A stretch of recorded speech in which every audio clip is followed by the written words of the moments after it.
Yo, what's up, everyone? This is episode 59 of the Blurred Podcast. As always, we have Green Tuner, Hola. Creamcast, Hey, what's going on, everybody? Dark Side, Hey, what's up? and myself, the Ed Underground Baby. How you guys doing? Sí. Hola, it's me, Dora. Mm-hmm. Something. Wow. I didn't know like you were like a Hispanic like Mario brother or something. Yeah. I was trying to go for like a Hispanic mustache, but I look like Mario. You look like more like Mario. Like, well, like, hey, it's me, Mario. Yeah. Hey, Holmes. Hey, Holmes. I'm looking for Princess Peach, you know? where the beach is at, man? Like, Where the beach is at. No, so recently I was I was told that I was the white guy of the podcast. So, so I wanted to at least add something to me so nobody thinks I'm the white guy in the podcast. Whoever said that, I appreciate them because I've never seen a truer statement ever of you just being the white guy. It was one of Ed's friends who were talking over the phone, and Ed's like, "Oh yeah, he's the Mexican guy." She's like, "The Mexican guy?" She's like, "No, there's just three guys and a white guy." It's like, "No, it's a Mexican guy." So he pulled the video over and pointed at me. He's like, "Oh yeah, he looks white." I'm like, Jesus Christ. Jeez, wow. Well, at least Ed's friends just like Ed, because that's something Ed would say. Like he had three people of color and a white guy. That's what he is. I was sure they're not talking about Ed. Yeah, right. One would hope so. One would hope so, but no, unfortunately not. Who's the white guy with dreads? No, I bet you if this was an audio only listener, no one watched the actual video. Yeah, just the accent should give it all. Pretty sure. Wonder what our audience thinks we are. So from now on, I'm gonna do nothing but wear wife beaters with what's it called? With the trucker hats. A shirt. What? Trucker hats. Yeah, trucker hat. No, not trucker hats. I'm gonna wear like a fishnet on my head, wife beater, and then I'm gonna wear like a flannel shirt with only the top button. Only the top button. Yeah, exactly. Nice. And then I'm gonna just hang out outside of my front of the house. Blue flannel shirt, make sure. Blue flannel. Blue flannel? And I'm just gonna constantly carry a 40 with me. Yeah, and make just sure hang out. A pit bull barely under your control. A pit bull that's being like held in a leash that is so thin This it could snap at any second. Ready for this, and you're running this thing really fast. Nice. I'm glad that we're just checking all the like all the boxes for stereotypes. So good. Hell yeah. I'm gonna wear shorts with white socks up to my knees. Yeah, this just is to make Chicano culture right here. I mean, Chicano for sure. Yeah, and then like you can only wear. I think don't they only wear like Vans like in all the movies? Yeah, Dickies, like, man. Dickies. Yeah, well, no, the shoes isn't shoes Vans like. Oh, shoes are Vans. Yeah. Always so pants Vans. are always Dickies for some reason. You have to be Dickied out. So, man, well, that's your lowrider though. That's for sure. Yeah, just turn my shitty Ford Focus into a lowrider. Just put tiny wheels in it. Nice. Hydraulic on there, that'd be pretty cool. Jeez, I mean, really, transforming you right in front of our eyes. Jeez, looks like a butterfly. I'm going through a metamorphosis. So, how about the rest of you guys? How's your guys this week? Pretty good. Yeah, just catching up on a few things, but overall, not bad. Just busy. Okay, so anyways, no, what you been busy with, man? Driving family around, trying to work in between all that time. Family coming over unannounced. What are the things? Oh, Twitch is down. Which family? Your sister? No. Oh. Okay. She is in California. Oh, but she should be coming over soon, right? Because I see that your dreads need a little bit of work. So, I mean, Well, I think I'll have to have someone else retwist because it's almost been almost a year. I've turned to myself on the sides and Yeah, like you're up looking here, but homeless more and Yeah. more every day Yeah, I nah. with swore that I saw hairdo. you. I swore I saw you like on Cicero, like with a sign that said, you know, we'll we'll perform acts to stream. I mean, What? yeah. Pretty sure I saw you on Rings of Power. I wasn't 100%. Wow. Wow. Might have been 20. Wow. Not sure. Which one? I don't know. I was like, wait, was that at Underground? Wow. It You is talking about not one still. of the orcs Yeah, that pops no, out? You just saw. Yeah. Or no, do they? I don't think even they don't have any Urukai. They just have regular orcs. they just got regular orcs. Yeah, they don't have the Urukai yet. Those are the I'm ones pretty with the sure I dreads. Dress saw other one in a okay. black hoodie with the Lincoln Park outfit on. I'm pretty sure I saw one. What? He's just driving his chariot like Yeah. off of like dips all the time. What? You know, the Their funny- head All orc. the war he was streaming. It was weird. Yeah, Ed didn't. They didn't, Ed actually didn't know they were. He was shooting a new show. They were just like, "Hey, take a." They're just driving around. The cast was just like, "Hey, take a picture of that guy. He looks like he belongs on the show." And then boom, there was Ed. He didn't. He was just being himself. So He's the malnourished orc. He's reference material. This makes absolutely no sense. reference material. The street team going out like, Look huh. so- we It need looked to, like this. we need to inspire the makeup artists in the VFX crew. So Somehow take Ed pictures. wins an Emmy award for best makeup. Best I costume. mean, if anything, they used Ed's physique for Schmiegel. There you For go. what's his name? False. For Golem. Completely false. Ed has the slender body of a False. golem. False. And, Completely false. and we know. You guys just don't want to go to the gun show. That's all. Oh yeah, you Wait, do. Ooh. those are your biceps. This. Maybe, I'm sure it's bigger than all three of you guys. right. Okay. And I think That reminded me of that one SpongeBob sketch where he's like showing off his muscle, and it droops but like the down. bulge is going downward instead of upward. And Oh, this one goes up. I'm pretty sure you need to go see a doctor for wherever those growths are in your arms. Yeah. I think that's a medical Those condition. noodles that you carry around that you call Yeah. arms. Hey, these noodles are bigger than you guys' flat. What? Yeah. I'm trying to Oh, think of yeah, something ooh. about- Harsh insult. Yeah, you Harsh got insult it. there. You got us. Still bigger than yours, That's good. baby. Shit. Baby. So really quick about my week.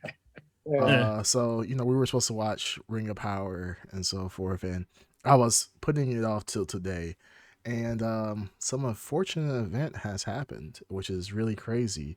So we are currently in the process of selling our second home, Oh, and it's crazy because we got a buyer like within the first weekend like of us showing. Like our house was hot on the market, right? So we get a cash offer from this individual, and we're like, hey, this is really good because they're pretty much giving us exactly what we wanted, but all cash, so we don't have to go through the financing, pre-approval BS, blah blah blah. So this person, puts up, we put our house under contract with this person, and this was at the beginning of the month. This person just seems to up and just disappear all of a sudden. whoa.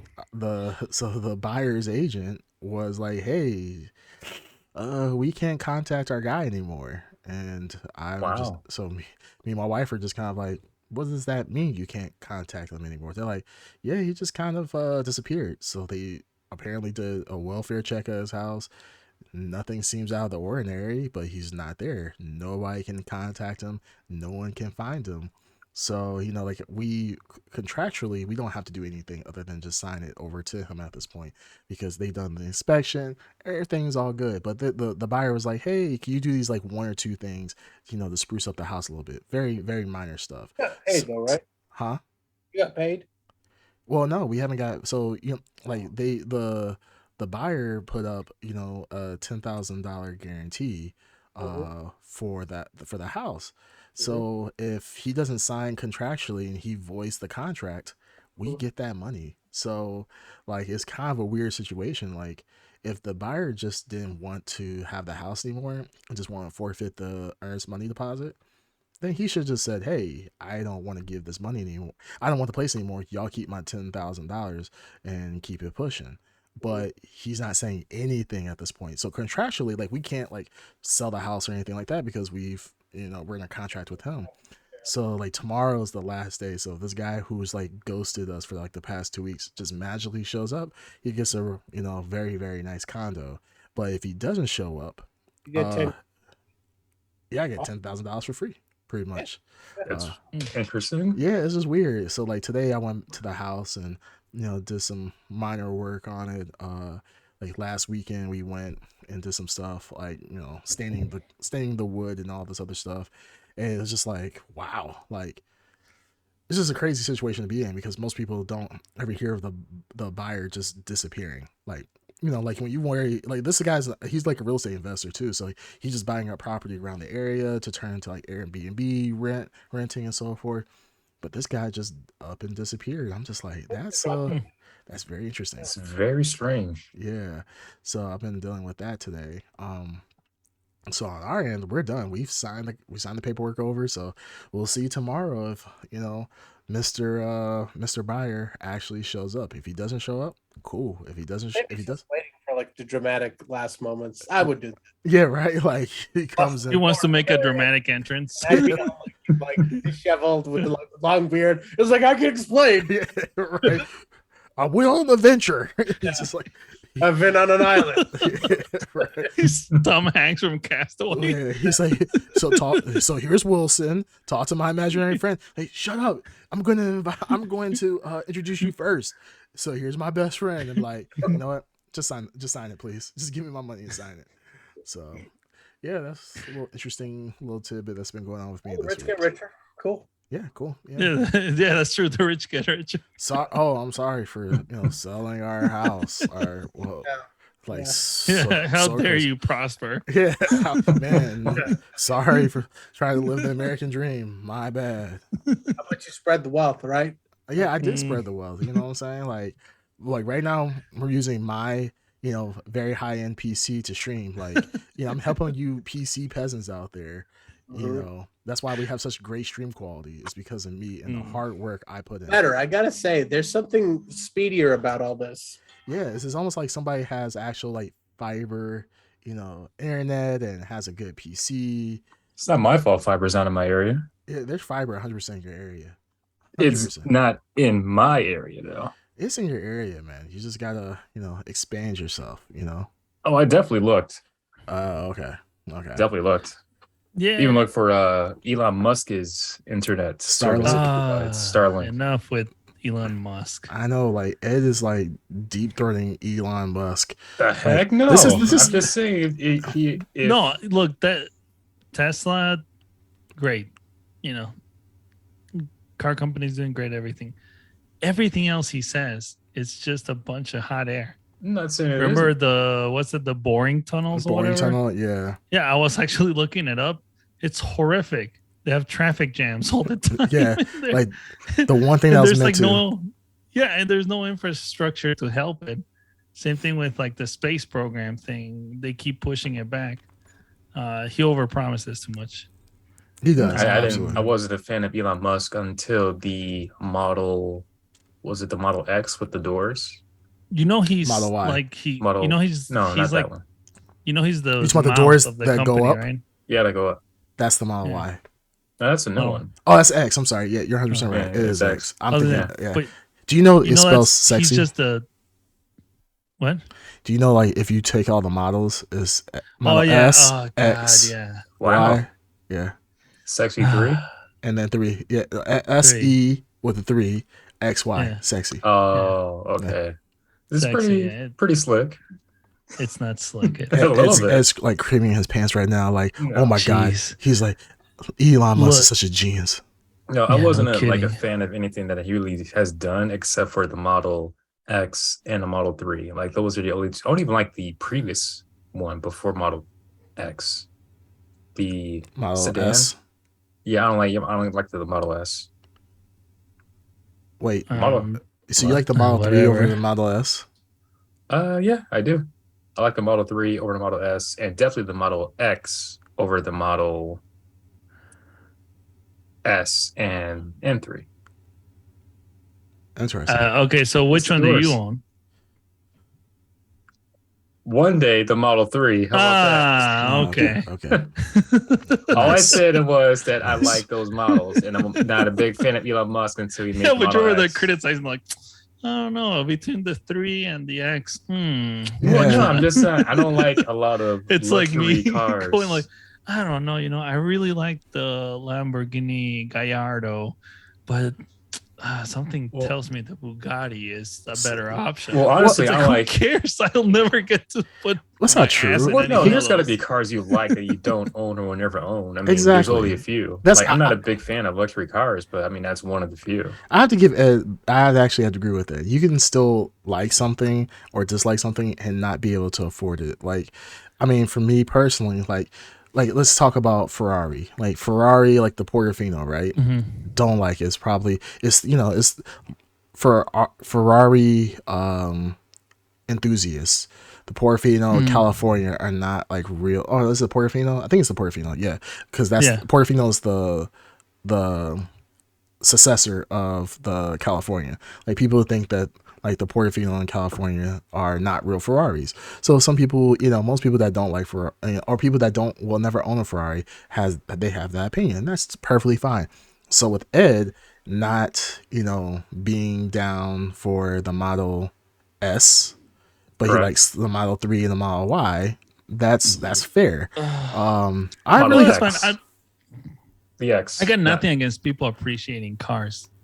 It's just whenever someone like gets too deep into like choices and options, it's like Jesus, just get a rest. Anyways, if you plan on buying a Ferrari, Creamcast, get ready for a buttload of pain because Ferrari are notorious assholes when it comes to buying from them. You have to belong to a club, and they tell you which car you can buy. Yeah, I know. And then once you buy that one, once you buy enough Ferraris, then they allow you to buy the cool stuff. I know. Yeah, but otherwise, Lamborghini is the way to go. Like I know, or McLaren. Jay Leno.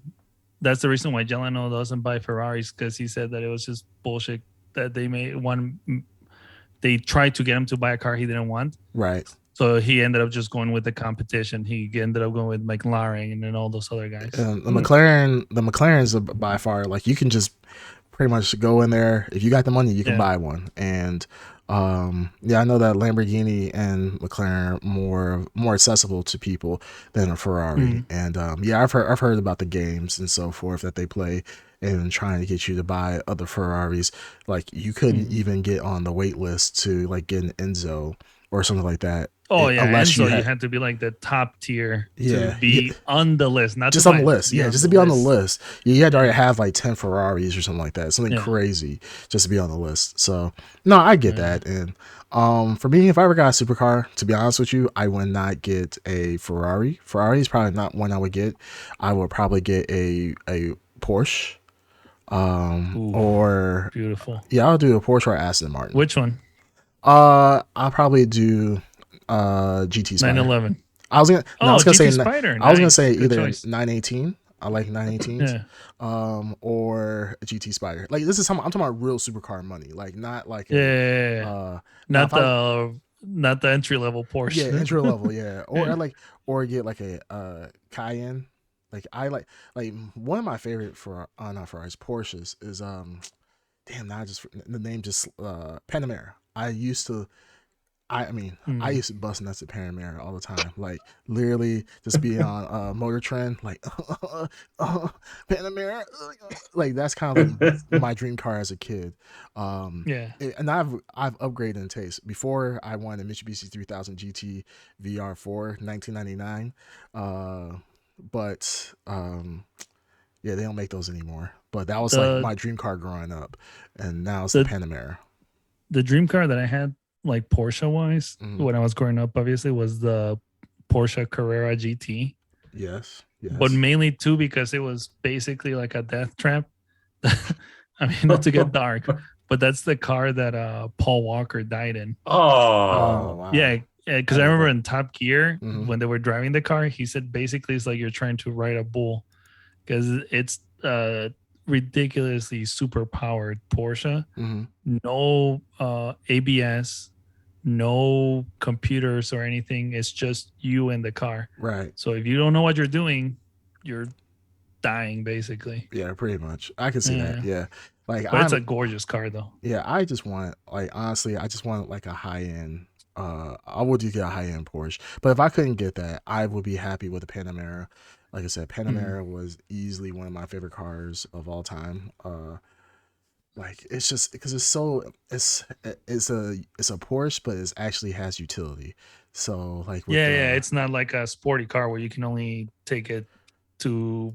You can't put anything in it. Yeah, you can put anything exactly. Yeah. Like I actually want to be able to, like, if I want to take my golf clubs, I want to actually be able to put my golf clubs in my car, and put groceries in my car. So yeah, that's why I always loved it. Well, like one car that people sleep on is the new. I guess it's under Acura. It's not Honda. The Acura NSX, the new one, because you're basically buying like a car that will always start. Yeah, will always be going. You don't have to take it to the shop because it is the same. You're getting the same kind of workmanship that you get on a Acura and a Honda, right? So it's always gonna start. Yeah, you know what I mean. No, absolutely. I mean, that's why. I mean, even today, like people still go crazy over NSX. I mean, it doesn't matter what year you get it from. People still. The old ones are gorgeous. Yeah. Yes. I saw one on the street the other day. Mm-hmm. God, it's so beautiful. Yes, it is. And it's like naturally aspirated, like a 4-cylinder, I think. Yeah, it is. Yeah, it's insane that you can produce that much power with a small engine. Yeah, absolutely. Yeah, I was watching that video. There's this guy, I forgot his name now. He's a YouTuber. I'm not gonna give him free publicity, but I mean, he doesn't need it. He already has like 500,000 subscribers. But he had found an abandoned NSX in Japan. Yeah, in Japan. And it was just grimy and dirty. Now he could have staged it, of course, to be just for a YouTube video. But if it was legit, which is, I wouldn't be too surprised. It's just an abandoned one that's just sitting in a car lot full of just dirt and so forth. Like he's hit the jackpot. So that is a jackpot. Yeah. Like in what was it, Fast and the Furious 2, where Paul Walker found the used beat up our Nissan GTR R34. Yeah, like the United States. Yeah, he found a $120,000 car just junked somewhere. Yeah, it's like it's impossible to get in the U.S. Right, like as soon as that car hit the lot, people were already clamoring for it. So yeah, it's just funny how like. But it's funny, like car culture has kind of changed over time where car culture has become more mainstream, as in back in the day it wasn't that big. Yes. So Ed, sit your ass down. What's up? Yeah. Stop plugging that other group. I'm not plugging anything. What are you talking? Yeah. Plugging everybody else but the Blurred podcast. I plug the Blurred podcast. I don't know. Well, all I know is I can only aspire to a sweet Pontiac Fiero. Nice. That's the only mid-engine car I'll ever be able to afford. Nice. I mean, hey, it still looks good though. It still looks good. Have you seen a Pontiac Fiero? Yeah, they look horrific. I like it. Did you? Yeah, I think it's too boxy. I'm a big fan of Pontiac. Make sure I'm seeing if it's a Fiero. Yeah. Not the Firebird. The Firebird is gorgeous. Yeah, the Fiero looks good. I always liked it. I mean, yes, boxy as hell, but I always thought it looked good. I don't know why. Yeah, I mean, maybe. Yeah, I don't know. But this is look good for its time. This is not look good for its time. Yeah, I'm pretty sure it was awesome back in the day. Yeah, in the 80s. Yeah, this is like sex appeal on wheels. This is not like today. You see it and be like, oh my god, it's a Pontiac Fiero. You're not gonna do that's back in the day when they used to have style. Not like today with like the Scion TC and just crummy boxy cars like that. Hey, Scion TC is pretty good. It is pretty good. Scion TC is pretty. It's a pretty nice car, especially when it's souped up and customized with lights on the bottom of it. Oh and inside too. Yeah, it's freaking awesome, dude. No, I love it. I love the Scion TC. I won't sleep on it. It's definitely a sleeper car. It is. It's such a sleeper car that people fall asleep behind the wheel. Yeah, like you'll literally. That's so much of a sleeper car. Yeah, you'll literally in the car. Thankfully, it's never happened with the Scion TC. So it wasn't from a lack of trying. It wasn't from a lack. And a Honda Civic, that'd be a different story, but not a Scion TC. Remember Ed used to like whip the shit out of his Honda Civic? Like that thing was like a fucking NSX. Like he thought that thing was like a Skyline. Like, he would whip that thing like. Hey, you got to treat it like you own it. Yeah, no, you treat it like you own it for sure. You beat the shit out of it. You drove beat the in shit out of poor car. Yeah, and then when you got Japanese engineering can only go so far. right, and thought he could like actually like go underwater with it, and we saw how that turned out.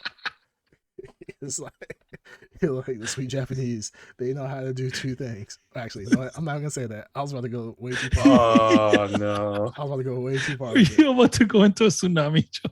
Oh my goodness! I'm no. gonna leave that alone. I'm gonna walk away from that. I'm gonna bow out because I know where that was about to go for myself. We love our over the seas listeners. So Yeah, we love our over the seas. Over the seas. Yeah, absolutely. For our over the seas listeners. Actually, we need to make a shirt like that with like over the seas. Over the seas. Japanese Over waves. the seas. Like with Japanese style drawings with waves in it. Over the seas.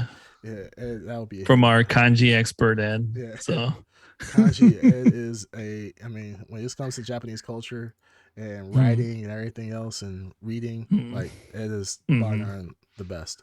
I'm the open door. I can just picture Ed on his knees with a giant like easel and just with like the big brush just doing the kanji characters on rice paper. Yeah, right. Absolutely. He's the best of the best. Right. Dark Side. What are your thoughts on supercars? They're cool. Yeah, they're very cool. I reiterate everything that was said here. I totally agree. Well, you do have all of us. I think you have the nicest car out of all of us. Yeah, I know. I don't like to brag, but it is what it is. Yeah, I remember Dark Side back in the day, like had like this beat up like Corolla, I think. Yeah, I think he just had it for like the longest time, but then he upgraded to pure German engineering. So, yeah, he's definitely the big baller out of all of us. So, while I sell houses, he's whipping, nothing better than that precise Nazi engineering. Oh my goodness! That's how the company was. Well, yeah, they were right about a few things. That's all. Do you like Fanta? That was also a Nazi invention too. 59. Yep. Of the Blur podcast. That was our final and last episode of the Blur podcast. You can find us not online anymore. So, yeah. So, I mean, moving outside of super fast cars and sleeper drifters. Anyone have a drink on hand? So we got a drink. A drink. Pour one out to. We lost a homie. Yeah. Oh, meet you at the crossroads. I know, yeah. I mean, that's not his song. May he forever live in Gangster's Paradise. Wait, that's not his song, though. Yeah, that's the wrong song. Oh no, I know the Bone Thugs is the wrong song. Okay. I was just saying he's in the Gangster's song Paradise. was about passing over and everything. But for he will forever be in the Gangster's Paradise. Yeah. We lost Coolio. We lost a real one. Oh yeah. I was talking about Stadium, but yeah, Coolio died too. Oh, I guess so. Yeah, Coolio died, didn't he? Oh well. Wow, this is why we just can't get it. Oh my goodness, man.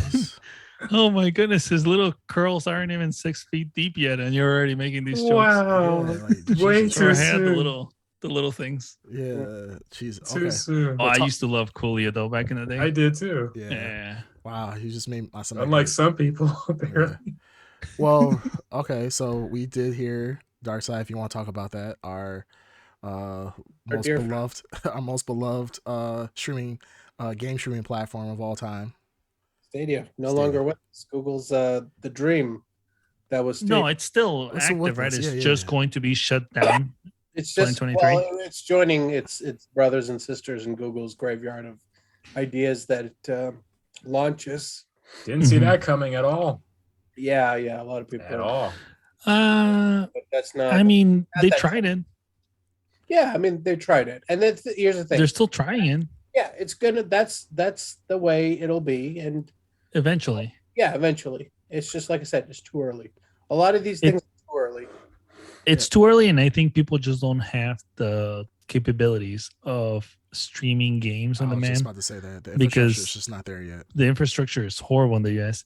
But not only that, like let's say us, right, that we live in the suburbs and have no access to like you know, what's it called? Fiber. Fiber. Fiber. Thank you.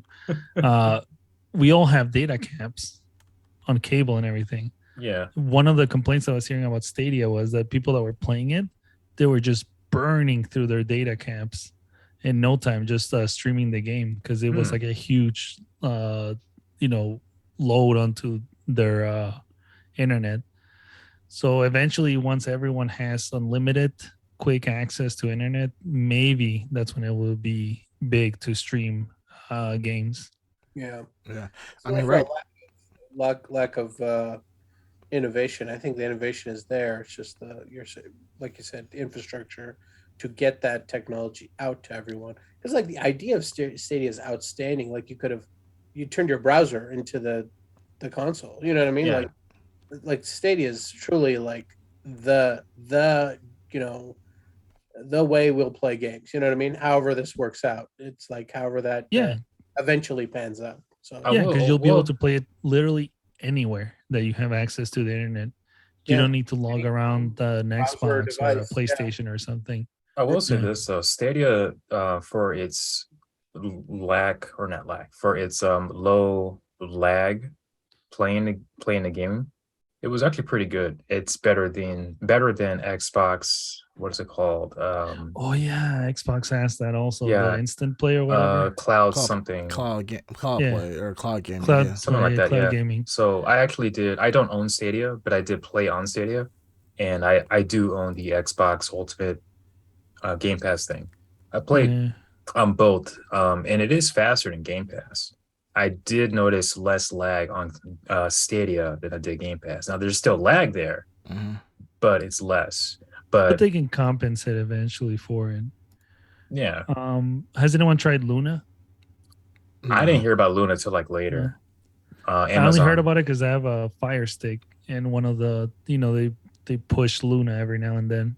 or do they push Luna? Because here's the thing, honestly, I Yeah, never hear about Luna. I haven't heard about I Luna in a mean, long time. it's one of those I things just hear it where through it when I turn on my TV through the Fire Stick. It's just like, oh, play more games or whatever. And I guess you just have to buy the controller, and that's all you need to start yeah, streaming but like Luna. who knows anything about Luna? Like nobody I knows don't know about anything. Luna. Yeah, It's I not don't know. talked about. That's what I was asking you guys. Yeah, no, I mean it's like it's gone radio silent, just like Stadia did before it. Yeah, You know, Yeah, I mean, I feel like with these technologies, kind of reiterating what we said earlier, the just taking a look like broadband speeds within the United States. Currently, we're ranked sixth in the world for broadband speed, which is still very good when you look at Mm-hmm. the entire community, the entire world. Six is still very high, but as one of the The leading leading nations, nations, yeah, you would think we should be a little bit higher, but um, we you know, should be. You're isn't talking about a China? company that has like Apple and Google and all these like bleeding edge companies. Yeah, right, you We but would think should would be on have. top. you gotta remember also, the United States is one of the biggest, one of the largest land masses, like one of the biggest countries as well. So to It implement that is. structure, implement that infrastructure, one takes money, and but at the same time, Americans don't want to necessarily pay for it. So it's kind of it's a catch-22. And then you got to think about like a lot of these old towns and these old cities and so forth. To implement this new infrastructure in is not necessarily easy. I mean, it's going to be a lot of construction. And you see how people like complain, like let's say they're doing construction on a highway, people are Yeah. belly aching the entire time. Imagine that on In a neighborhood. in a neighborhood. Imagine that in a city center and so forth with all this Yeah. infrastructure. So it's good But enough.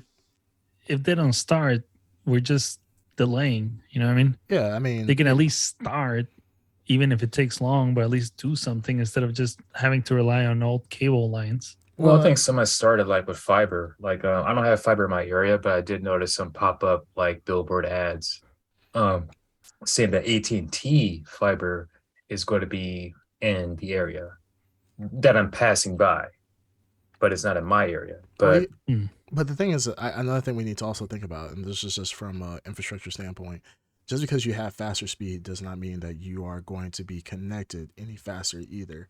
So if a server will only allow traffic, let's say, of a cap of like 50 megabytes, you having 1 gigabyte speed 1 gigabyte per second speed does not equate to you getting better service as well. So, the infrastructure has to be there for the transmission, but also for the servers as well. So you going into, me having fiber, for instance, like if Twitch was like, hey, we're going to cap this at a certain speed so you can only do so many downloads and uploads, it doesn't matter how much I have, it's not going to be any better based on whatever database or whatever center that the information is coming from. So it's a kind of a catch-22. Like, yeah, it's great to have all the speed. It's almost like having, a supercar, right?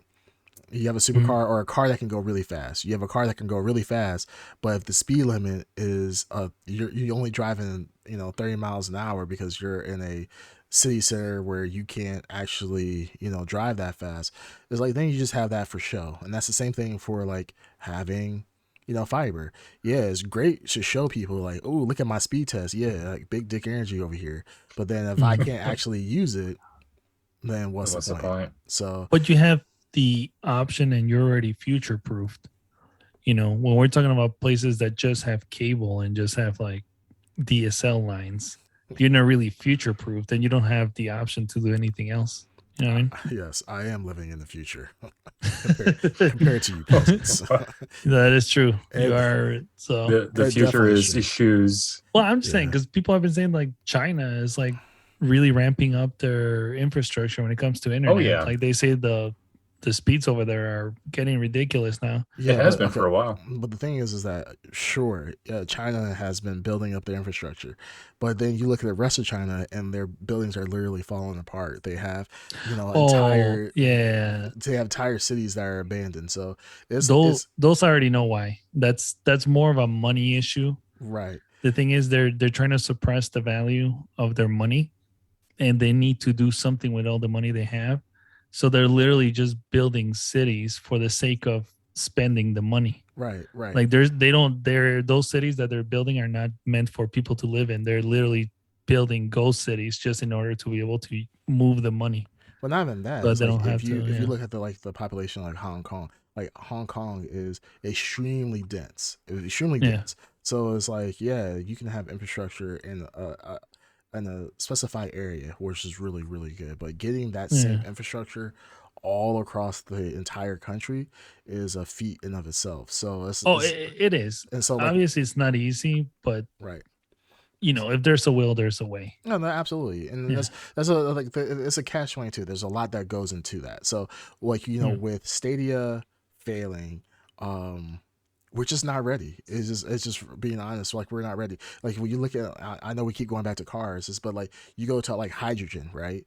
Yeah. Like there's hydrogen gas stations that are like on the West Coast for cars that are hydrogen powered, which are very few and far in between. That is a future that our society is not ready for.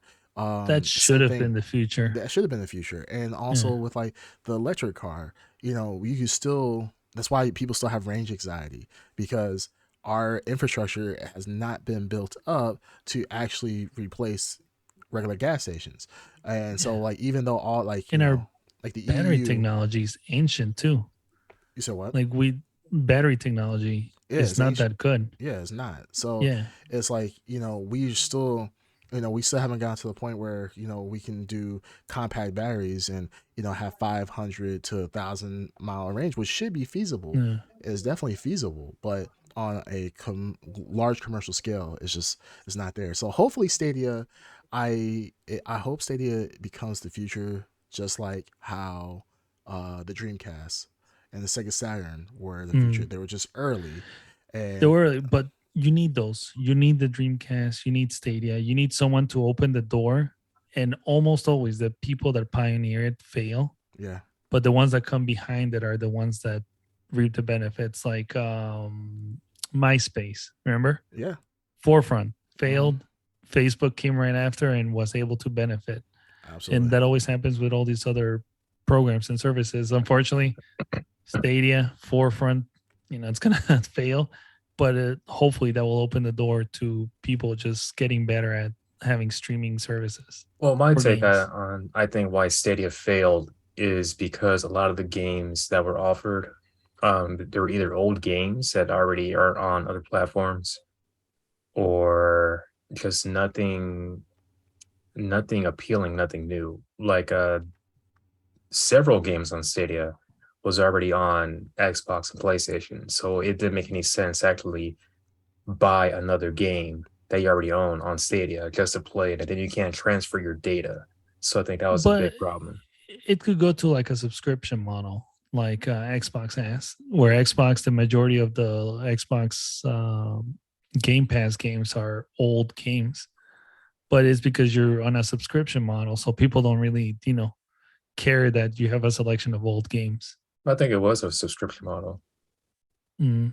Stadia was. I think I'm not sure. I Oh, played Stadia. They don't then say in that case, Stadia and Game Pass were on the same model. Then somewhat, but the difference was like you couldn't transfer. Let's say I don't know if Fortnite is on Stadia, but let's say if it was, I don't think you can transfer your account save file. from Oh, save file from other consoles or whatever onto Stadia. can you do that between Xbox and PlayStation? Yes, I was able to do it. I don't think that's an issue. I don't think that was an issue at all. I think it's just. And most people like Fortnite, don't they have their own user base that they keep? Right? User base? I don't know. I've never played Fortnite. Like accounts? Fortnite was an issue at all. Or Well, I'm not saying. All right, so it's not Fortnite. I guess what Ed's saying is you couldn't move your save files, which honestly, I think people that keep save files and everything is a small section of people that play games altogether. Very few people keep their old consoles. Most people just trade up and sell the old console. I'm not gonna lie. I agree with Darkside. I think your idea is completely stupid. Honestly, like my idea. I'm not throwing ideas. I'm just saying the reason why Stadia failed. The reason why you think it failed. It's just. I think it's much bigger than save files. Yeah, no one cares about save files. Like what people really care about is the fact that it's easier for them to use a PlayStation. Everybody is like saying. It's like you saying, hey, like, you know what? All my friends have cars, but I'm going to get a horse and buggy because I think that's the future. Like, or I'm going to get an airplane. I'm going to get around with an airplane 24/7. Like, yeah, will flying be one day? Flying cars be the future one day? Sure. But the reality is that majority of people are on PlayStation or Xbox or Nintendo or PC. Those are the three main gaming consoles. If I'm getting a console, I'm not going to be like, damn, you know what? I'm going to get a Stadia and just because it's cool. Like I'm going to be where my friends are at. Or I'm going to get a console that I know is proven with thousands and hundreds of games. The Stadia is just, it just wasn't. And like, when you think about marketing, it sucked. Platform that doesn't have a foundation, doesn't have a base. Who's the number one crossover market for Stadia? It was PC players. Why would PC players adopt Stadia? There's no benefit to Stadia. Like it's all drawbacks. It's innovative, but it's like you're piloting a technology. You're not really enjoying it. You know what I mean? Like I mean you are, but you had the ability to play Stadia on your TV too. So what Xbox is trying to do now with Samsung TVs, you can actually play Xbox Game Pass on certain Samsung TVs. What Stadia was doing with that's still cloud gaming though. Like like people are not like if you're talking about the PC fan base now, and that's what I think Darkside is 100% correct. Stadia appealed to PC players. 99% of PC players are not saying like, hey man, you know what would be really cool if I could play on my TV. And that's what majority of them are happy being in front of their computer with their monitors and everything else playing games. I'm not sitting here like, damn, you know what, it'd be really cool if I could play my games on my TV downstairs. Like no, I'm gonna be in my office on my computer in my room playing that. There's literally nothing that Stadia does is really that innovative other than I could play on different TVs. Like I can get broadband speed, fiber speed right on my PC. I'm sitting down playing with my friends, and then when I'm done, I walk away. Like I'm not saying like, damn, I'm so tired playing in front of my computer. I really want to play on my living room TV. Most players are not doing, and if you do want that, you have shit like the Steam Deck. or Steam OS, where you can play on your TV anyways. So like all these things that Stadia is doing is cool. It's a cool thing, and that'll be a cool for like when PlayStation and Xbox do it. I think it'll be a much higher chance to be successful. But Stadia in of itself, it really didn't do anything that was really appealing. And what is it offering that is really going to draw people out? Like outside, and then you think about the commercials. I haven't seen no real advertisement for Stadia since its initial I've launch. seen YouTube commercials. That was it. But I mean, that's all I really watch. I I watch TV. can't remember the last Stadia commercial I saw. Oh, I can remember the last one. The last one was like almost a year ago.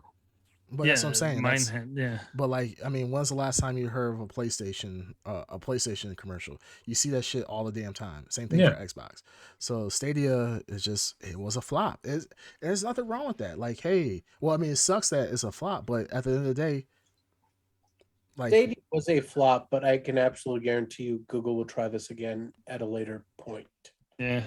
I think this was just a learning curve for them, but Sure. it's not like gaming's going away. Their infrastructure for streaming is good. All that stuff's getting better. Everything Stadia was built on is getting better. Absolutely. So they'll take another. I mean, at some point, once they add file save transfers, then for sure we know we're golden to go. Well, not just that. They didn't offer anything it's already out.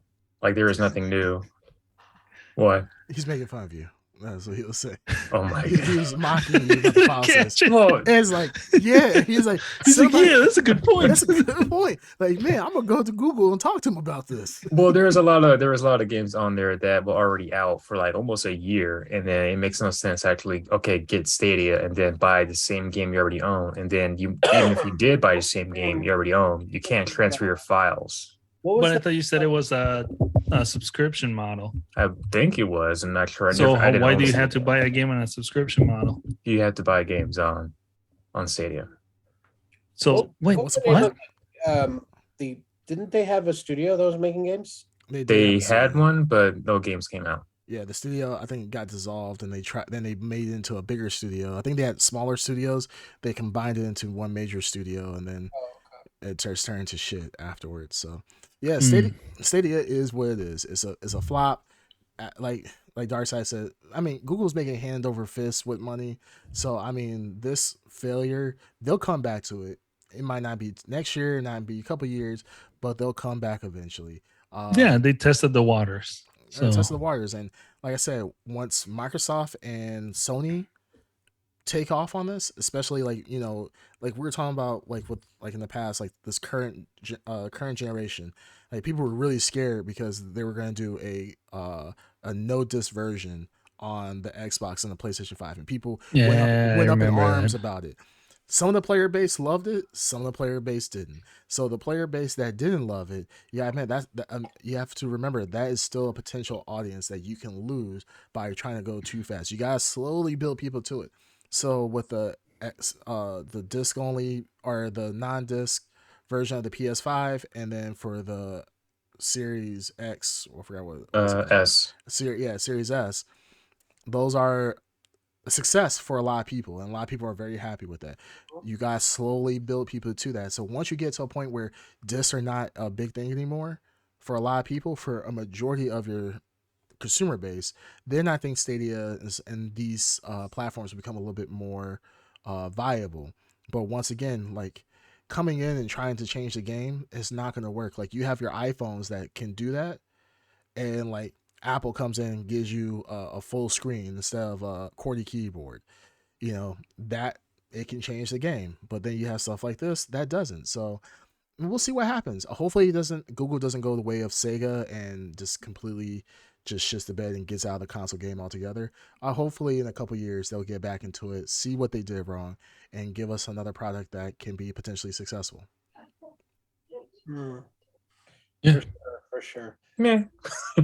The Stadia hardware will become collector's items. I was just about to say Stadia hardware. Some eBays on that. This is the time to pick up Stadia, like right? Yeah, because there's gonna be people that are gonna be like, "Oh man, Stadia sucks. I'm gonna sell it. Sell it for cheap. You buy it. Yeah, put it back." In 10 years. Nah, I think I'll say 30. 30. Maybe. I'm gonna say, look, you don't understand the internet. In 10 years, people are gonna be like, everyone hates the Stadia now. People are gonna be like, it was like, oh man, I was there. Stadia, man, it was ahead of its time. Blah blah blah. Like everyone's gonna be like, man, damn. Cool. What happened with the Dreamcast? Oh yeah, guess what? Stadia T-shirts and all this like stuff is gonna. They'll be wearing their Google glasses. Remember those? Google Lens. Their Stadia T-shirts with their Google lenses. Yeah, but like, the funny thing is like what the difference is though is that like with Dreamcast, Sega came out with their own games.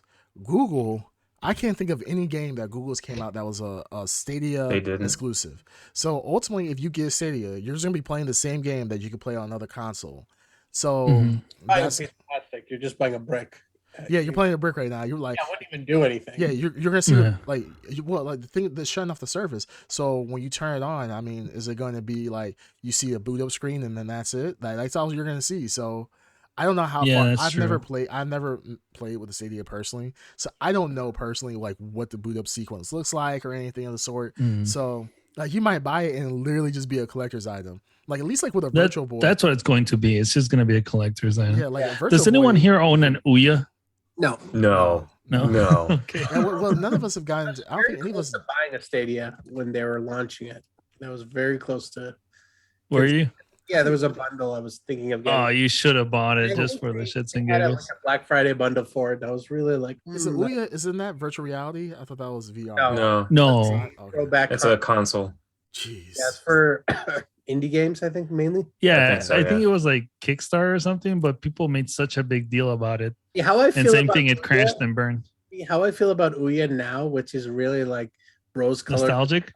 Yeah. I'm telling you, this is going to happen for Stadia. Where now we're going, Stadia sucks, and it does suck. But 10 years from now, I guarantee you, it's going to put the heavy cream of nostalgia on this baby. Honestly, I would have picked Stadia over Ouya, whatever it's called. Ouya. Ouya. I didn't see any interest in Ouya at all. Ouya. Ouya. Yeah. All these shit suck. Let's be realistic. These streaming platforms right now, they're just not it.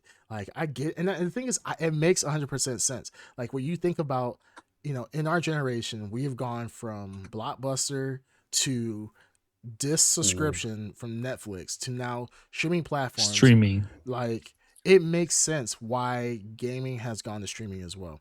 It makes complete sense. Like it makes perfect sense. Like logically, it makes 100% sense. But the thing is that us as gamers, we are stuck on our consoles. We love our consoles. So, the fact of us trying to get off of a console, like think about it like this. You know how hard it is to get a Xbox and a PlayStation 5 right now. Like, even still now, the PlayStation 5 is hard. Yeah. To get. Xbox, relatively easy. It's relatively easy, Ed, to get Xbox. I'm not denying it. No, you can. You were waiting for his response. No. It made a face. Like I've seen a few Series X's and S, like in the store. So. Yeah, like PlayStation 5s are still relatively hard to get. It's much easier than it was before, but it's still it can be kind of hard to get depending on how many PlayStations you have. Darkside, can you talk about that for a second? Is it still hard to get PlayStations? I haven't seen a PlayStation since March. And have you seen an Xbox? The high end one, the X? Series X? Yeah.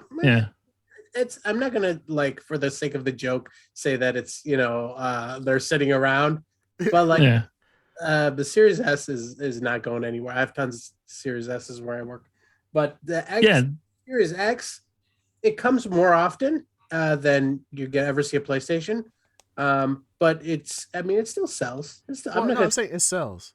I'm not saying that goes to prove also a Creamcast point that people are just not ready to go discless. Yeah, we're not ready. We still want discs, and we want a system that can take discs. PC as gamers. PC players are. They've moved on. We've moved on.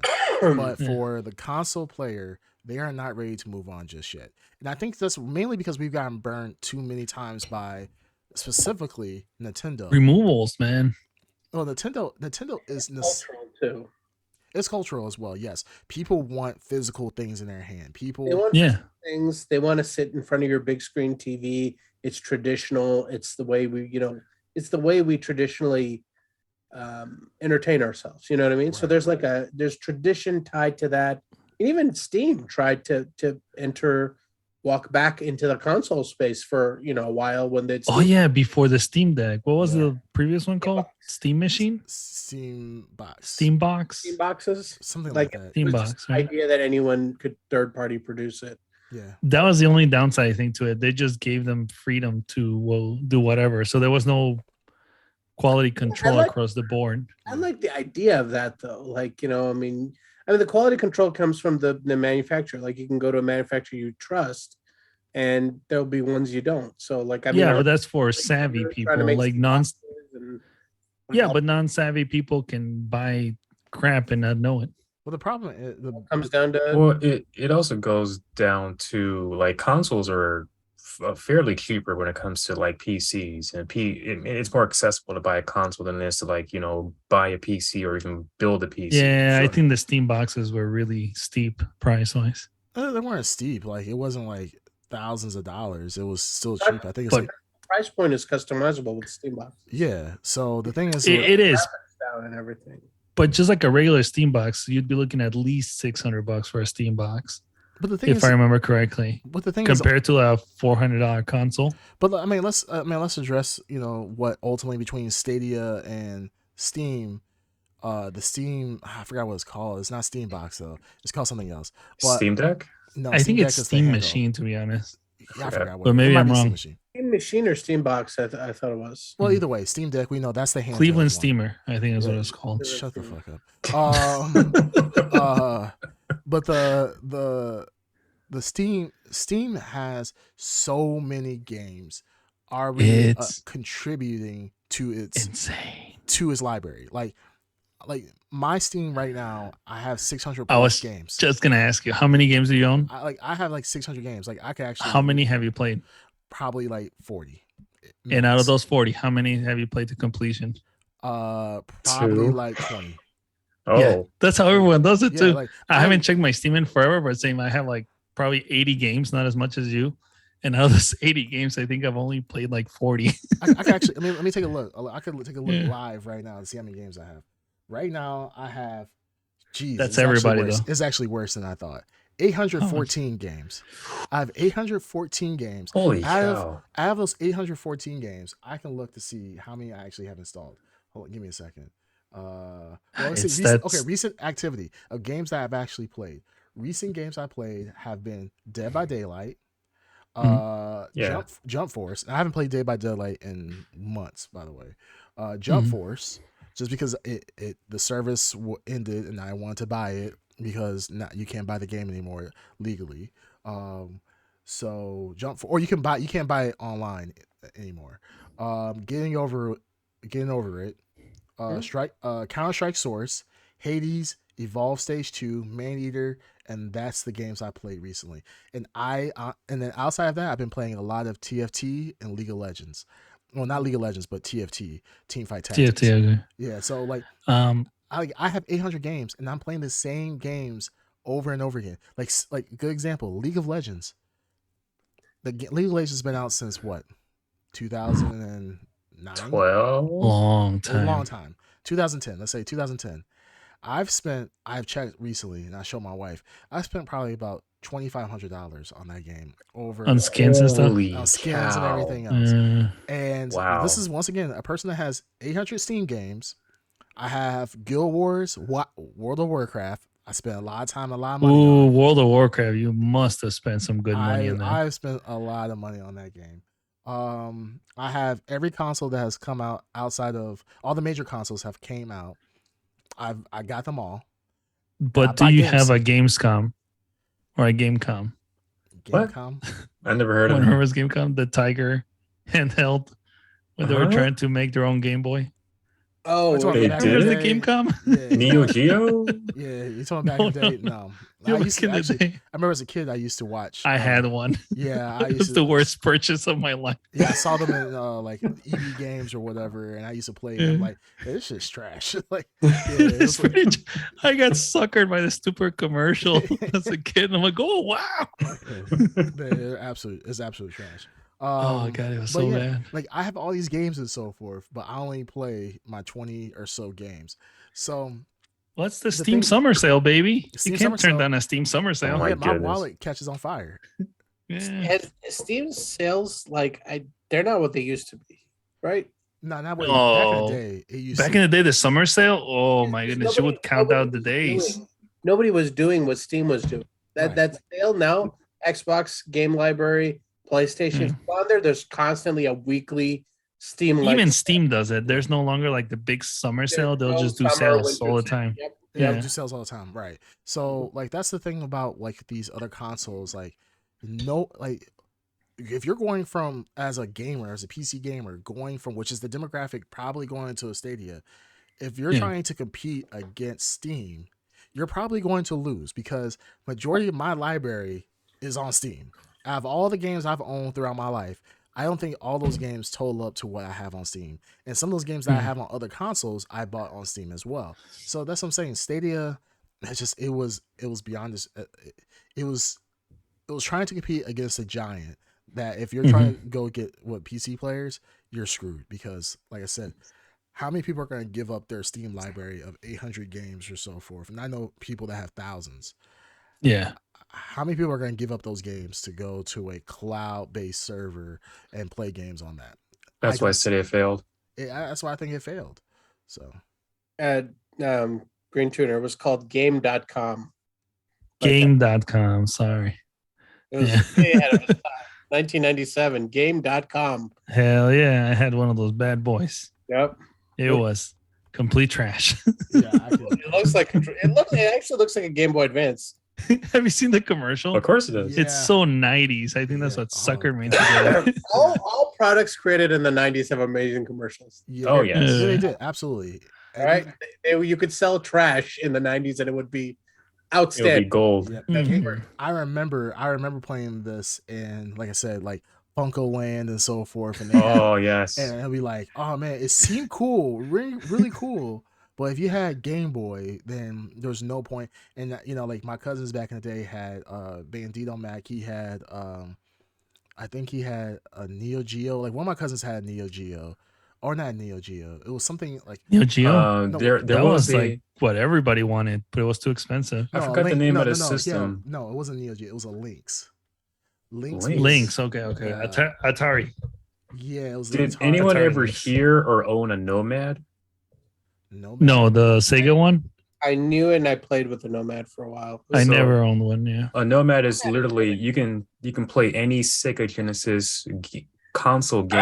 Yes. Take the In cartridge the and Nomad. actually Yeah. I remember this. it's on a handheld system. My cousin had a Nomad, I think, or my neighbor, I don't remember. But I remember playing with the Nomad, and I remember it took 1,000,000 batteries, D-cell batteries. Yes. Yeah. When You get couldn't be up, too far away from a Kyle's wall plug. arms could not Yeah. support the Nomad. I He remember. was shaking. Yeah, I remember you played. I remember playing it in bed, and my legs were numb. Like after I left, and it would take like 20 D-cell batteries. It would last 30 minutes. But it was so awesome though. And let's say you Just play that. polluting the hell out of the environment. Yeah, if you play that, like you held it over your face, if you drop that thing, Yeah. facial reconstruction surgery. Guaranteed. Would die. It would just crush your head. Yeah. Jeez, yeah, I remember this thing. Oh man. I think that's why I like the Wii U so much. It reminded me of the Nomad. The Wii. The Wii was such a crampy. It looked so cheap too. It did, but felt cheap, I think for It felt its cheap. its Yeah. launch Even was just pretty holding good. it felt cheap. The Wii U, I called it at the time. It looked like Fisher Price game. Yes. And it It looked like a leapfrog with a controller attached to it. like a Leapfrog Advance. Yeah. Yeah. And it felt like it. Yeah, absolutely. But a testament to the Wii U's like design, it was light. That controller was light. It was Mm. like It's literally a screen and Yeah. a simple board for the buttons, and that Mhm. was it. There was nothing else to it. Again, Yeah. another really cool idea. Just they fucked it up from the support stage. Like they just could not support that console. Yeah, and it looks like they just moved right along. Like they didn't even Oh try yeah, to they like dropped it like bother rock. with the Wii U. They're like, As well it's they good. should've. Yeah. Hey, it was a success, right? They learned and they moved on and they were highly successful. So, and we got the Switch. Yeah. They got the Switch, so the But- Switch is not bad. I mean, I just dusted mine off and I just plugged it in for the first time. Nice. If I could show you guys, like, I have my consoles literally all on the second level of the shelf, and there's a thick layer of dust. And you see there's a layer of dust over the Xbox. The Xbox is the perfect one to catch dust because it has little Wow. holes on the top. It's just all that dust. It just lives and Yum, thrives. yum, yum, There's yum. Well, I literally think like, it turns Speeds it on up. automatically, like at some point, just to like get anything out of there. no, because it's a stupid ass console, and I've literally only turned it on once, so it's a complete waste of time. My PlayStation 5 has a nice film of dust on top of it because outside of God of War, who gives a shit? Well, that's not true. I played no, actually, I played Sekiro on my PC. What about So- Elden Ring? What do you play that on? PC, the fuck? Yeah. I've actually played Elden Ring, which is funny. I keep seeing it, and I keep like, damn, I really need to knock this out in my library. Yeah, that's the one commercial I keep seeing. Yeah, Elden Ring. Yeah, Yeah. I actually need to beat Dark Souls 3. I need to beat Dark Souls 3. I need to beat what else I need to beat? I never actually beat Bloodborne. That's crazy. Like I've watched I know all the lore of Bloodborne, and I've never actually beaten it fully because I just gave up. Not because it was difficult. Sekiro. I played the shit out of that game. Played it. I beat it like 2 or 3 times. What was the other samurai game with the guy that has white hair? Neo. That's also like a difficult Neo. It's a PlayStation game, right? Yeah, it's PlayStation, but I think it's also on PC as well. But that was our friend's favorite game. Yeah, he liked it. Yeah, he liked it. Was it his favorite game? Yeah. Oh. No, it was Sekiro. No, it was Neo. Neo was his first like true like love of those type of games, and he played. Because he used to talk about it all the damn time, and then me and him, we played Sekiro together, and it was a loving relationship. Yeah, back when everybody was happy. Yeah, god damn it. Yeah, Trump ended our relationship. Yeah, all because we didn't even do anything. Just because we made a Trump one Whoa, joke. we didn't do anything. We didn't do anything. No, we literally, because we're equal opportunity to make fun of everybody. So we make fun of everybody. Like, we jump on Ed a lot. It was the atmosphere. I was doing this. You said that's all I was doing. It was the atmosphere where it was we're very steep on one side of the political spectrum, and he's going on another. Yeah, I was eating popcorn. That's also like we would also post jokes about like Democrats and everything. Yeah, that should not have broken the. It shouldn't have done anything. It shouldn't have broke our friendship. Worse things have been said. Yeah, a lot worse things. Worse things have been said. Like, much less any political dabbling. I mean, there are things, incriminating things. We talk a lot of shit about everybody. So for office, none of us equally. Equally. So like but that was the straw that broke Camel's back. You talking about the Cheeto Man? It was over. It was over. So. The mighty power of Sauron. Yeah, Sauron. Like, god damn. Talking about Sauron though. You know what I'm saying? Cool, smooth transition. It's all right. Let's talk about shut the fuck up. Talk about the Rings of Power. Yes. I remember a couple weeks ago you guys talked about it initially. I wasn't part of that episode, and I got to watch the episode. I got to watch 2 episodes of it so far. And initial thoughts really quick. I fucking loved it. I love Rings of Power. Before I watched the Rings of Power though, I did read a lot of reviews on it just to see. I already knew kind of what people would say a lot. Boy. Like, man, there are some people that are very angry about you open a can of worms. yeah, absolutely. And but I went on Amazon. I actually went when I was looking. I went on Amazon's site and actually looked up the reviews on the Ring of Power on Amazon Prime, and I was kind of surprised by. Apparently, Amazon is deleting comments of people who are just blatantly. Really? They're blatantly just. Well, that's like God target on Earth right now. Yeah, like God damn, black elves don't exist. Like they're going off about black elves and so forth. So I can sort of see that. They're deleting the more egregious comments. But for freedom of speech, buddy. Yeah, sure. Yeah. Freedom First Amendment. Yeah, sure. Or is it second? I'm really stupid. Which one is the second? First Amendment. First Amendment. First Amendment. Okay. First Amendment. Second Amendment is guns. Hell yeah, same thing. Second Not Amendment, take buddy. away my gun. You put 1 and 2 right up there. Yeah, right. Exactly. So reading some I of the want to comics- be racist and shoot my guns in the air. God damn it. that's American right. All right, damn it. My ancestors fought for it. They didn't fight for slavery, but they fought for me to be racist. Damn it! God damn. I mean, I hate the rings of power. God damn it. Yeah, right. I'll tell you what, I saw propane and propane accessories. That's just racist. That's That just boy racist. ain't right. That boy ain't right. Localizing it. You're localizing it. That's not. Yeah, gee, that's racist. Ed. So, well, I read some of the reviews, and I'm not a big Tolkien fan like that. I'm not sitting there. I haven't read the book, so I'm not gonna sit here and be like, I've read all the books, and like, Tolkien, he does no wrong. Like at this point, Most people haven't. I haven't. I think Darkseid is the one that's read the books. Yeah, of course he is, because he's a fucking nerd. But at the end of the day, like I like the universe of Lord of the Rings. I think it's pretty dope. It's cool. I watched, of course, the films back in the day, the Peter Jackson films, and then The Hobbit and blah blah blah. Loved it all. Rings of Power is, if you are not a diehard Tolkien fan and you're not sitting there like, oh my god, this is not exactly like the book, I think this is a very, very good show. This is obviously, when it comes to special effects, whoever the special effects team was for this, big fucking kudos to you. They did a phenomenal job. That first battle that they had with our Morgoth. Yeah. Fun. Even though that amazing. was even though that was only like a 20-second, 30-second scene with the damn eagle on fire, phenomenal. That's like Hollywood level, like dark Justice League, Marvel Universe, like Infinity War type shit. Really great. Yes. The story overall is a little slow for sure. Galadriel trying to establish her character, especially it's after. Not Galadriel. It's Galadriel. Galadriel. Let me put some water in my mouth and then don't swallow. Because it's the one thing in the whole show where everyone speaks normal English. Yeah, to the but then once they get to the names, it's like, I must go to Endithedrol. Right out west.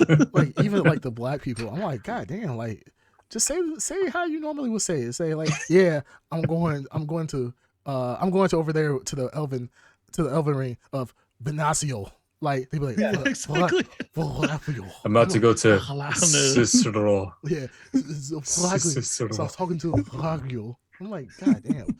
Like, but overall, like, the place I would say like Atlanta. Like, we don't call, like, every now and then I know someone who's like, I'm going to Hotlanta. Yeah. Like, I mean, where is the lived-in universe here where they're not going to say they're going to, the full name. They're just going to go, Shottown, they'll be like, where? Oh, okay, Mordor. Yeah, right. I was like, I'm going to M Town, down M Town. Like, Mordor. No, I'm going to more. I'm going to the door. You know what I'm saying? I'm going to the more. The door. Yeah, we go crazy. To the door. Yeah, let's go to the door. Y'all, we know there's some bad people. Yeah. We know this, down to the Seashire. Yeah. Like we're Harfoots. Like, nah, we're the Hars. You know what I'm saying? We're just some foots. Like, something like it's overall. I know we're joking, but like overall, the story is kind of slow after the whole exposition and so forth. There's some really cool scenes, but overall, I like the story overall so far where it's going. I don't want this to be rushed. I don't want this to be one episode where they just go in, or one season they just go in, fight Sauron, and then boom, everything is like, oh, it's good, it's over. He's gonna come back after we make the rings. Like, I actually want this to be a couple seasons of build up. I want some depth. I mean, I'll challenge you with what you said, that only or the hardcore fans won't get like a lot of enjoyment out of it. Like, I mean, there's a lot of like small details and Easter eggs that I've been watching like videos and like essays about the show from like the real hardcore fans, and they're always surprised by like an inclusion of a detail that they didn't need to put in, but they put this in. They didn't need to like there's entire scenes where there's statues in the background that I didn't even like give two shits about, but like these videos slow it down and that's this, and they actually were looking at this for the first time. Somebody's actually created this, so that's how it looks based on this, reference. And there's tons of like hardcore, like Tolkien world Easter eggs, Easter eggs, references, mannerisms in characters. Like there's like even mannerisms. Like they did a lot of research for the show. So like you're going, the people who are pissed off about the Black Elves, true. Like I get it. That's very, superficial. But in terms of the depth of which the world they created goes beyond just the VFX. They like nailed it right down to like characters' attitudes and certain races, feelings towards certain things. I was just watching a video about the last two episodes has to do with two characters swearing an oath. Like one character swears an oath to keep a secret, and what that means, and how like. And I was watching a video where in one episode the character swears an oath, and it's in the episode, and the person in the video said swearing an oath in the world of Middle Earth is so important. It like defines your character. And so they said, I'll be really sad if they write a way around this and like that secret comes out. You know what I mean? In the next episode, there's a discussion about what that oath means, and what is a really good line that somebody delivers about how that their ability to hold that secret defines like their personality and their soul and everything. So they go into that, and I was like, oh, cool. Like I watched an entire video about somebody talking about this, and here I am a week later, and they decided not to gloss over it, but they went into detail about, what that means. And this is just a little tiny thing, but it just demonstrates the length at which the production has gone to make it authentic to, the source material. There's so much more going on in the story. But also another thing that I read was that this is like an original story. It's based off of Tolkien, and it was made with the help of the Tolkien estate. But this isn't like a pre-existing story. Everything is new that they're putting on. Collection of like all the things you're seeing are like they're historically accurate, that they happened, these characters existed, but this TV show is just linking them. It's its own thing. They're not in a narrative that we're watching. Right. And here's the thing that really boggles my mind: for us to get from where we are in the TV show to Lord of the Rings, it's like 1,000 years. It's a long time. So like, I mean, if you think about, they're introducing characters. I'm literally watching some of these characters, and I'm like, okay, all these elf characters will be through this whole show, however long it lasts. Some of the human characters anyone on the island of Numenor, they will, because they have these like long lives, so but all the humans on Middle Earth, they should die within this season. They're gonna die, grow old and die, you know what I mean? Even this they make reference to it, remember, because the elf was saying like with his king, what's his name, the Gilgalad. Who? The elf king, Gilgalad. The elf king, yeah, but the other guy that's friends with the dwarf. Prince. Oh, Elrond. Elrond, thank you. Oh, when he was talking to Prince Doran, right? Yeah. So, because he was even telling Elrond, he's like, look, to us, the passage of time it's kind of meaningless. But he's like, you got to understand that to like humans and dwarves, it's not the same as us. Like we perceive time in a much different way than they do. Yeah. Because that was one of the sticking points, remember, that Elrond, for him, it had just been a little bit since he hadn't seen from his life. the dwarf. Prince but Doran. Then when they saw, he was extremely angry because he's like, hey, you ghosted me. Yeah, you missed my kids. Missed my kids and everything. Missed my marriage. And yeah. And Elrond just wasn't aware, because to him, the concept of time is not the same. You know what I mean?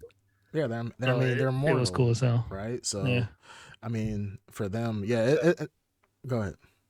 Yeah, I thought that was a cool concept to have to, like, I mean, that immortality concept is, it's a big factor in the motivations of some of the characters at this time. But right. I mean, they're trying to keep their mortality. They're losing their immortality. So, like the idea of that perception, like they didn't need to put that kind of daily perception of an immortal. You know what I mean? I thought it was a cool inclusion how that affects a relationship.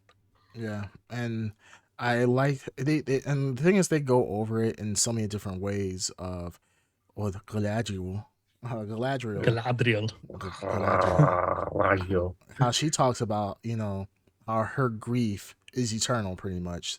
That she is always going to grieve like the death of her brother Brother. and all the elves that she's lost. She was like, when she was talking to that sailor guy, she was just saying like I could talk for for the rest of your life pretty much, and I still can't get through all the names of the elves and my friends that I've lost. So the concept of time, of how they um differentiate that between like Galadriel going through, looking for Sauron this entire time, for her, searching for it for a year or so, or no, it was 10 years when she was looking for Sauron after the war. For her, it's just a blink of an eye. But for us, spending 10 years trying to look for an enemy would be a significant chunk of our lives. So it's such a cool concept overall, like how they handling time overall, and like without being explicit, like this is a time jump, like kind of like what I know as a group we haven't really watched House of the Dragon. I'm caught up with it, but I know you guys are not per se. So like when they do time jumps, it's very obvious they do time jumps. I mean, they're jumping, 5 years here, a year here, a decade here. Here I don't feel those time. Well, there's really no big time jumps like that per se, other than like between the first and second episode. Yeah. First episode, I mean, there's a time jump of what, like 20 years maybe. But we get to live that through exposition and how it moves forward. So I like how they're kind of handling right now, and I'm not caught up all the way, but how they're handling time jumping is relatively tame. But like Darcy said, they're going over. Eventually, they're gonna have to go over 1,000 years. So whatever the season ends up at, 100 years could have easily passed. And I kind of hope that they wrap up, like they wrap up this season, and then next season they say, like, they wrap up this season where the story gets wrapped up nicely to a point where a time jump is not as it's not felt, if that makes sense. It's not like you're going from episode to episode where it's 20 years later and so forth. Like, they wrap up wherever they need to wrap up for this one, and then the next conflict will occur in another 100 years or 200 years. But it's not like something that I'd be like, damn, we just missed out on a whole bunch of story that we really need to care about. You know what I'm saying? So I hope, but so far from what I'm seeing with the story, like I said, I love it. I think it's good. It's slow, but it's good thus far. It's really good and it's really slow. And then there's a character that I want to discuss, but I don't know if I should because you guys haven't caught up all the way yet. Go ahead. Just do it. Go ahead. All right. So basically, before you go into that, Ed Underground, what are your thoughts about, like, do you like it at all? Do you hate it? Yeah. What did you I'm liking it so far. Fight sequence with like the Galadriel killing the ice troll. The ice troll. I like it so far. I was watching on my phone. I don't know if it did it justice. Wait, do what? Darcy. Go ahead. What? Go ahead. So I like your it so phone, far. The best way to watch it. I mean, I have a good phone, but I think it's scope. You got to watch it on your phone, baby. You have to watch. Yeah. $10 million per episode. Watch it on your phone. Bezos was like, it was made for the phone. But I mean, it was good for watching on the phone. But I think it didn't do it justice watching on the phone. What do you think? You think? What do I think? What I think? I think a lot. But I like it so far. I had to watch episode 2 and 3 and 4 and 5. Wait, you're still on episode 1? Wow. Yeah, he's in episode 1. What a cool way to say I've only watched one episode. So right. And I like it. So it's pretty good. Yeah, it's like when you haven't read a book and you have to do a book report, so you're just trying to like freestyle it. Yeah. So Tim went to the store and he saw many apples. Yeah, he got some milk. I'm almost done. I just got to read chapters 2 through 86. Yeah, right. Pretty much done. I'm pretty much caught up. Got it. And so proud of himself. Like, nailed it. Nailed that assignment. No, like, I mean, I'm not gonna lie. Like, so I could have watched this a lot sooner. Like this weekend, Yeah. I could have watched it. But because I was out of, I wasn't at home this for most of the weekend. I ended up watching a lot of it on my phone. I watched like She-Hulk on my phone, and Yeah. I was like, I refuse That's to offensive when you say something like that Well, no. I say I watched She-Hulk on my phone. because She-Hulk is not based on like a live Yeah, action. no, I Yeah, mean, She-Hulk like, on the phone nobody is should care fine. I if you saw it Yeah. on my phone as That- well. That's it's fine. not. Yeah. It's not be like, oh, it's a woman, so therefore I'm going to watch it on the phone. No. I'm just saying the production quality, it's fine. But Yeah, when you're no, talking about like but watching Lord of the Rings, where you got a She-Hulk, battle with a million elves and things like that, you want to yeah. watch it on a big She-Hulk is a TV. 30-minute, like it's fun, but like I could, I would watch it on my phone. I mean, Yeah, same here. Yeah, I'm not going to do that, but I could see. I haven't watched it on my phone, but I would Dark if Side. I See, had to. Darkseid is being so antagonistic right now, talking about I would never ever watch She-Hulk because I respect I women. could see myself doing it. I said, Well, first off, Darkseid is an ally, He is an ally. Okay. What? so that's why. All right, Yeah, he is. he's with her. He's with her 100%. all right, I cut off Green Tuner. He was going. Oh, I'm sorry. Yeah, so before this last episode that I watched, the last two episodes, because now Lord of the Rings is in my mind. I've been watching like lore videos on YouTube and everything. Same.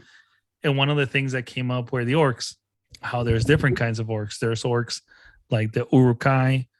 There's orcs that are like the ones from the first movie and things like that. And what they were saying is that the way that orcs work is a human could eventually reverse enough to become an orc, right? So like a human can mate with creatures and things like that and produce orc offsprings. And I was like, oh shit, that's kind of weird, right? That orcs could have been or come from humans.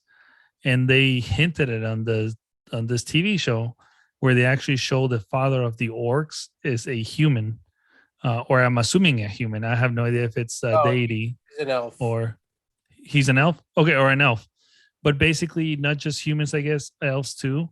Eventually, you can be corrupted enough to regress into an orc. Mhm. And it was really cool to see it. And is he like I don't know who that character is. Is he like a major character in the Lord of the Rings lore? I don't know who that character is because okay. There's a lot of theories on who that character is. Because it's definitely not Sauron. There's a lot of characters there's 3 characters people think could be Sauron. So yeah. Sauron's not there, but he might be right there too. So because the only 2 I could see being Sauron is the kid that finds the sword, no, and obviously the guy that fell from the sky. Would it be Which that is the easy? biggest guy one, yeah. This guy could be, and then there's the Galadriel meets the guy on the boat. I thought he was the king of men. So he's the king of men, right? He's the king of the southern lands. And if you look at what the southern lands are, the black elf he's protecting. He's part of a troop that is protecting that village in that part of it. So that will become Mordor. That area, that land will become Mordor. Oh, You see in the distance, it's all green and lush. That's Mount Doom. So he's the king of that kingdom. So we all know what's going to happen there, and we all know what's going to happen to his kingdom. So this is the stuff I'm looking at, going okay, where are they go? People think that he's the Witch King, he will become corrupted as the Witch King, the first Witch King. Well, he even warns Galadriel. He tells her hey, he's done. You might not want me to become the king again, Galadriel. You might not want me to be the king again because given our past, we've sided with Morgoth before. Yeah. So I don't know, but people that think would be better if they made him Sauron instead of the guy that fell from the sky. Well, I think it would be cooler if he's the Witch King, he becomes. The Witch King, because all the Witch Kings, they're human kings and rulers, right? School. Yeah. So Nazgul. Nazgul. Isn't that the dragon? Nazgul. I guess. No, but there's a lot of cool so I mean, if I'm deep into the I'm not on like the Reddit or anything, but I am like reading a lot of stuff because people are like guessing who this character is, where this That's character, part of the fun. Yeah. and it's part of the fun. And like I said, the production has laid a lot of Easter eggs to guide you because there's these characters, but these characters are saying and doing and reacting to things. Like remember the fire, the when the comet lands, um, It's cold. it's cold, right? And in the beginning of the episode, they elves say that the fire's not hot, and it's like it's so evil here, even the fire's cold. Yeah. So like they said that at the beginning of the episode. The episode ends with her touching fire, and it's not cold. So all these like references to things that may or may not be, but it's a lot of cool stuff, is what I'm saying. So I mean, I haven't watched obviously past episode 3. I mean, is the guy who falls from the sky, is he a deity? Is he a god? Nobody knows who he is right now. Nobody knows. I mean, he probably is from the same as Gandalf and he's Saruman and those that level. Wizard? Blue wizard. There's these 2 blue wizards that are referenced in Lord of the Rings a lot. Okay. So Never saw them, but they were like before Gandalf. And then also, he's probably within that, right? Within that he's one of the sphere, 2 like Balrogs and whatever. The Valor, I think. Now, have we seen any Balrogs thus far? Has any Balrogs Not come yet. about? No, but cool. I cannot Another wait. cool thing is you haven't gone to an episode, but there's an episode where they're in the mountain and there's like a collapse, and you hear the collapse, and somebody slowed down the sound of the collapse, and there's a clear, very angry roar. Like, it's a Balrog. Yeah, the dwarves are digging right now, and they're digging. Oh, that's true. They're digging really deep for the stupid mithril. Yeah, they're about to find the Balrog because they referenced it in Lord of the Rings. Yes, there's a. Oh, it's just dawning on me. Yeah, that's true. Now, question. I thought from where I've been watching lore videos as well. Maybe I got mistaken. Nerds, you guys are all goddamn nerds. I smell the virginity in this chat right now. Wow. We're protecting our virtue. That's what we're doing. Mm-hmm. Hey, whatever gets us hard, man. Yeah, exactly. Oh, yeah. Wow. Balrogs are not just Balrogs can come in many forms, different forms and shapes, right? Like they can be human shaped Balrogs and all this. Like it's not like the Balrog like we saw in Lord of the Rings. That one's unique. Right. They're all. I thought all of them were unique. Where there's like human shaped Balrogs are like humans, pretty much. They look like. I'm not sure. I mean, I think all the references to Balrogs we've seen. There's another in the newest episode. Mm-hmm. They show a Balrog in like this flashback legend, like they're trying to animate a legend kind of thing, and through someone's memory. And the Balrog they show is like the one out of Lord of the Rings, like a big wings whip. Right. Mm-hmm. So I don't know. I mean, I think you might be right, but I don't know the answer to that. Okay. Got to watch more lore videos. Yeah, I'm not gonna lie. It's kind of Lord of the Rings, and this is when I was saying earlier about the people who are really hardcore about it. Of course, you're gonna have those hardcore people who are like, "Oh my goodness, this detail is not correct." Because somebody was saying like Galadriel is supposed to have a lover at this point who supposed to be married, I think. Yeah, supposed to be married and everything else. And like real fans would in a kitchen at this point too, I believe. Okay, so anyways, hey, I'll just go by the lore, man. Wow. It was written in the lore. Very odd. The Elven kitchen. The Elden kitchen. When doesn't she eventually go through something where he changes her eyes? I don't know. Galadriel, because by the time they do the movies, right? Isn't there something in her eyes? Oh, I don't know. Oh, okay. Don't know that one. I don't remember that. So back to what I was saying before Green Turn didn't shut the fuck up. Wasn't there? No, I've not forgotten that. Oh no, they're complaining about like how there's certain things that are missing. Like Galadriel's supposed to be married at this point. She's supposed to have like this confidant of her husband, who she does a lot of her dialogue, I guess, in the books or something like that. She has a lot of dialogue with him to tell this person how she really feels about X, Y, and Z, and that's how it's kind of like the story is told and blah blah blah. Like I understand people like that who look at these stories and then they're very hard pressed to want to do like 100% match the lore, and I get that. At the same time, it's just like if you're gonna be like, if you want a story that's literally just verbatim from the book, I mean, Read then the book. The yeah, book. read the book. Like, read the book at that point. Like, Or get the audio tape if you don't want to read it. exactly. I mean, right now, how we're like, we just talked about, how we don't know who Sauron is. Then there's like three. That's exciting. You know what I mean? It is Right. exciting. I don't know literally who the bad guy is, and it's exciting to watch the show that way. I don't want to know that. Yeah, I don't want to know Like, either. Yeah. tell me a story. Like, I get you have the framework, but in that framework, and that's what they're doing. But I hear what you're saying. Like, this is the root cause of why people are pissed off. The hardcore people, because your doors don't have beards, which I'm like, there's some gives and takes. Like Right. They gave him beards, but it's not like in the books. Because I noticed like what's her name, the queen. Yeah, she's supposed to have a beard. She has a beard. You can see it, but it's only on the sides. It's Yeah. like a slight beard. Right. Also, I agree. Yeah. Oh, it was also You didn't notice that because you saw it on a phone. yeah. You saw it. You're lame as hell. Yeah. But it was also cool how she could sing to Oh. the stone. Did you remember that part where Yeah, I the stone like was that. actually I thought that producing was water? cool. I was like, what the hell?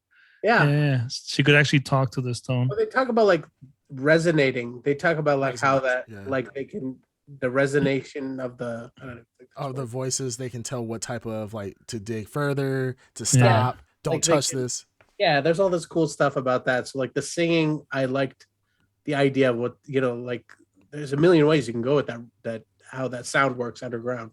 Yeah, Mhm. I think this, like, going back, like, for a person who doesn't know the Lord of the Rings like that, who's not read all the books or read any of the books, to be honest, hasn't read any of the books, has just watched the movies.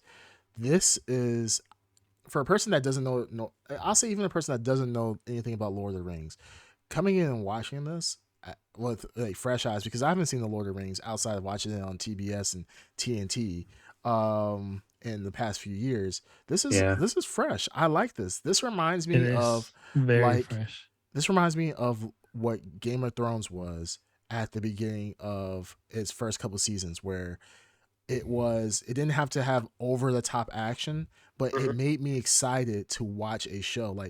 And like I said, for Lord of the Rings, I'm giving it its respect by not watching it on my phone and watching it on a high definition TV, because I wear headphones and so forth to really pick in like on the sounds and so forth, because it's really a really, really awesome experience and I love it. And I think for anybody who watches, like, if you like fantasy shows, things like Lord of the Rings and stuff like, or not Lord of the Rings, like Game of Thrones, and so forth, especially the first few seasons, this is what reminds me of that so much, to the point. The environments are insane. They're rich. Like, I remember when they first showed like Numenor, Mm-hmm. it fucking just brought me back to when I watched the Lord of the Rings movie and you saw like the giant statues where you would enter. Remember, I forgot which city it was. City of Bravos. They would have the two statues of Or the people, Essos. Argonaut. Yeah. called.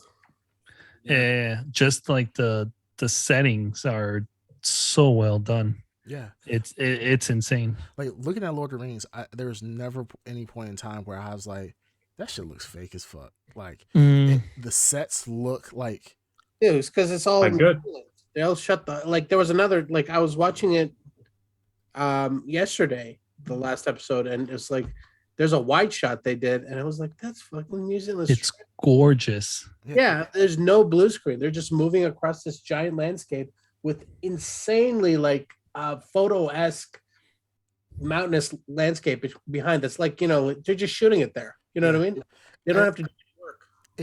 I'm not gonna lie, I was a little worried. I remember I was watching the trailer, and remember that one scene where Galadriel is going up the ice. Galadriel. Look fake. Yeah, Galadriel. it looked really cheesy and looked really Galadriel. fake. Mm-hmm.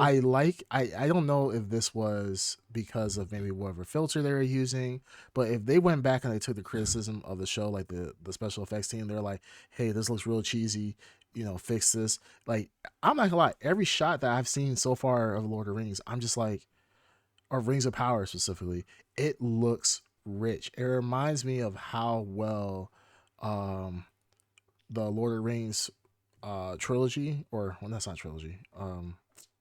How many? The movie's a trilogy. The movie's a trilogy. Okay. Yeah. It reminds me of how beautiful it looked too, because that looked realistic. There's no scene in there I'm like, oh man, this looks really cheesy. Like this is Oh what it yeah. reminds me. This is like I said, this show is I think phenomenal thus far, and I'm very happy that Amazon. You could tell for somebody, according to news sources that Jeff Bezos' son said like that, whatever you do not fuck this up pretty much. Like, because his son apparently is a huge Lord of the Rings fan, has read the books and everything else. And you can tell that this series is so far within two episodes that I've seen, it looks like someone's love child.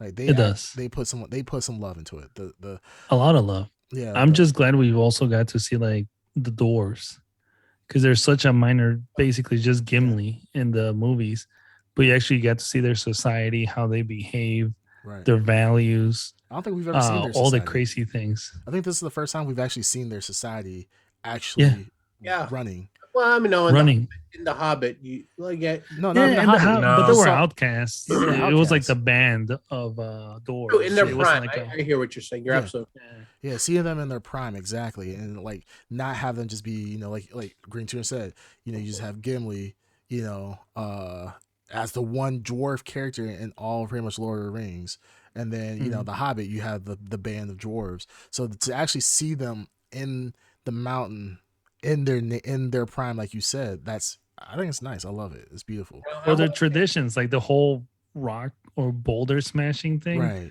I'm like, oh, that makes perfect sense that's what they would choose to, show who's like, the best dwarf. Yeah. Because you literally have to be crushing rocks. That's the contest.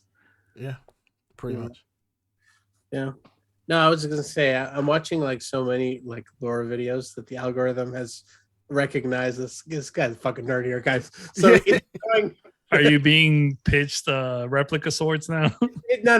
It's pitching me like clips from the trilogy, from the film trilogies. Mhm. It's like, oh, here's a clip, and I'm clicking. I'm like, oh yeah, and I click it. I'm like, God damn, it's so good. And I must have watched like 2 hours of the movie by now. You're pretty much watching the movie.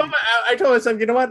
Because I have the extended versions like ready to go, and I want to watch it. There's like this desire right now that wants to just sit my ass down for 6 hours and watch Fellowship of the Ring so bad. But I'm like, it's a commitment. I've done it before. It is a commitment. commitment. Such a good time to do it though. Yeah. I've been doing that straight through. I actually been getting a lot of Lord of the Rings stuff also on Instagram. And it's like this one video is like I've done this as well. Watching Lord of the Rings, the scene where Aragorn kicks the helmet and like every breaks his foot. Yeah, every Lord of the Rings fan, like you see the guy like sweating, like he wants to tell it so bad, like this scene, and I'm like, that's 100% me. Like I've done that to my wife, and I'm like, yeah, you have to tell him. Oh, he broke his foot in this scene. See, that's actually a real scream. He actually broke his foot in the scene. But he kept acting, and it's just like what? Like normal people wouldn't care about shit like that. But it's just one of those things. Like same thing for Star Wars. People do the exact same thing for Star Wars. It's just one of those things, and I've been getting a lot of stuff for Lord of the Rings as well on Instagram. Yeah. But I'm guilty of that too. Like when there's a movie I really like, I will pretty much watch the entire movie in clips on YouTube, and I'm like, God damn it, let me just go ahead and watch it. Yeah, I know, but I don't want to. Well, fucking YouTube. And here's the other thing: YouTube's a son of a bitch because it sequentially sends the videos. So like when you're watching it, you're like, oh, and the scene ends, and it's like right the next scene up there's the next fucking scene. Oh, you sons of bitches! You just want me to watch the whole damn movie. Yeah, pretty much. Yeah. But luckily for you, you have the DVDs. For us people that don't have the DVDs, well, I do have the DVDs as well. I have the DVD. I have the extended one. But I think Amazon Prime has all the. I think Amazon has it. Amazon has all the. They're also pushing it in my Prime recommended. Yeah. It's all of them. I got the Hobbit. Hobbit was. But did they have it with the extended and the behind the scenes? No, I don't think so. so. Because Oh, that's no, what about I that. got. I got the one that That has goes back. everything on it. Mhm. So Dude, I got it in 3D. I Wait, got what? oh Yeah, I got the ultra extreme. Like I didn't know it was in 3D. Oh, wow. fans. Yeah, they released. They've re-released that They released the Hobbit in collection so 3D. many times. Yeah. Yeah. It's good. So I didn't even watch it in 3D. I didn't know you could watch it in 3D either, but I didn't know either. The Hobbit movies in 3D they're okay. I mean, like, how do you watch it in 3D? Do you wear glasses or something? Or? Yeah, just like you were watching the other 3D movie. No, he plugs himself in and then jack into the net like Johnny Mnemonic. Yeah, right. What the yeah. Oh my goodness, like he's coma glasses or upgrading to something. 10 megabytes. Or what was it? Remember? Right. By today's standard, it's so small, Supposedly, his yeah. memory. It's kind of funny, but like, so part of the lore videos I've started to receive is also in, I don't know, this is so weird. Like in Reddit, Reddit and like random things I'll get, it would talk about how Tolkien wanted to change. Is that exactly like you said before? How Tolkien wanted to change how orcs were made.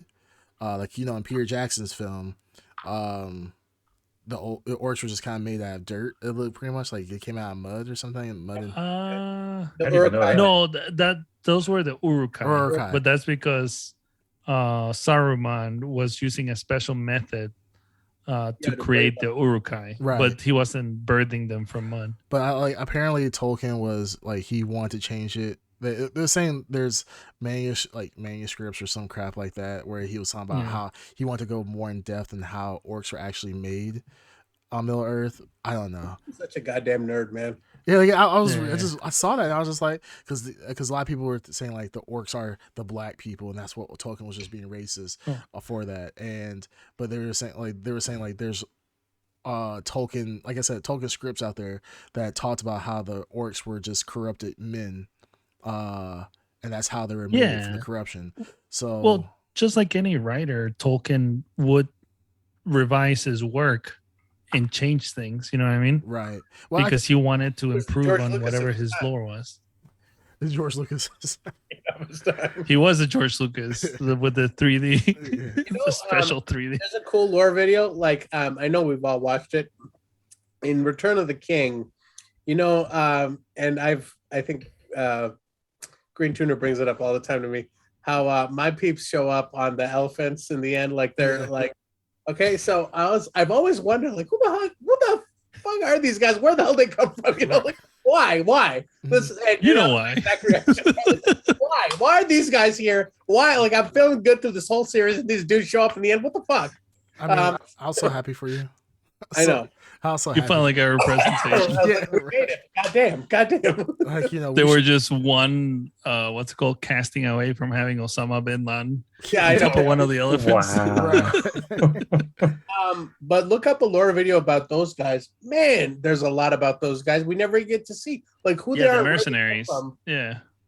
That is cool stuff. Like there's a whole history with these people. Well, that's a lot of people are arguing about with and the there's lore. some good ones, guys. There's good ones too. No, they were saying about even the lore videos about black people. They're like, black people are represented in Tolkien's work.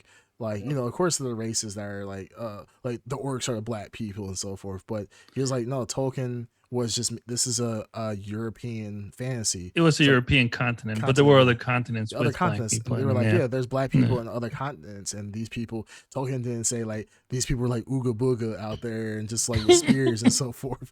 Like these were warriors, and they're highly regarded too in the books. So here's like, go ahead.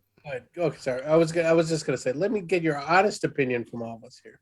Okay. When we're watching The Rings of Power, and there's a scene full of villagers, I do a double take every time they show like your standard village of characters, and then there's an Asian guy, and I'm like, wait, what? Yeah, I'm not gonna lie. There's like a black guy.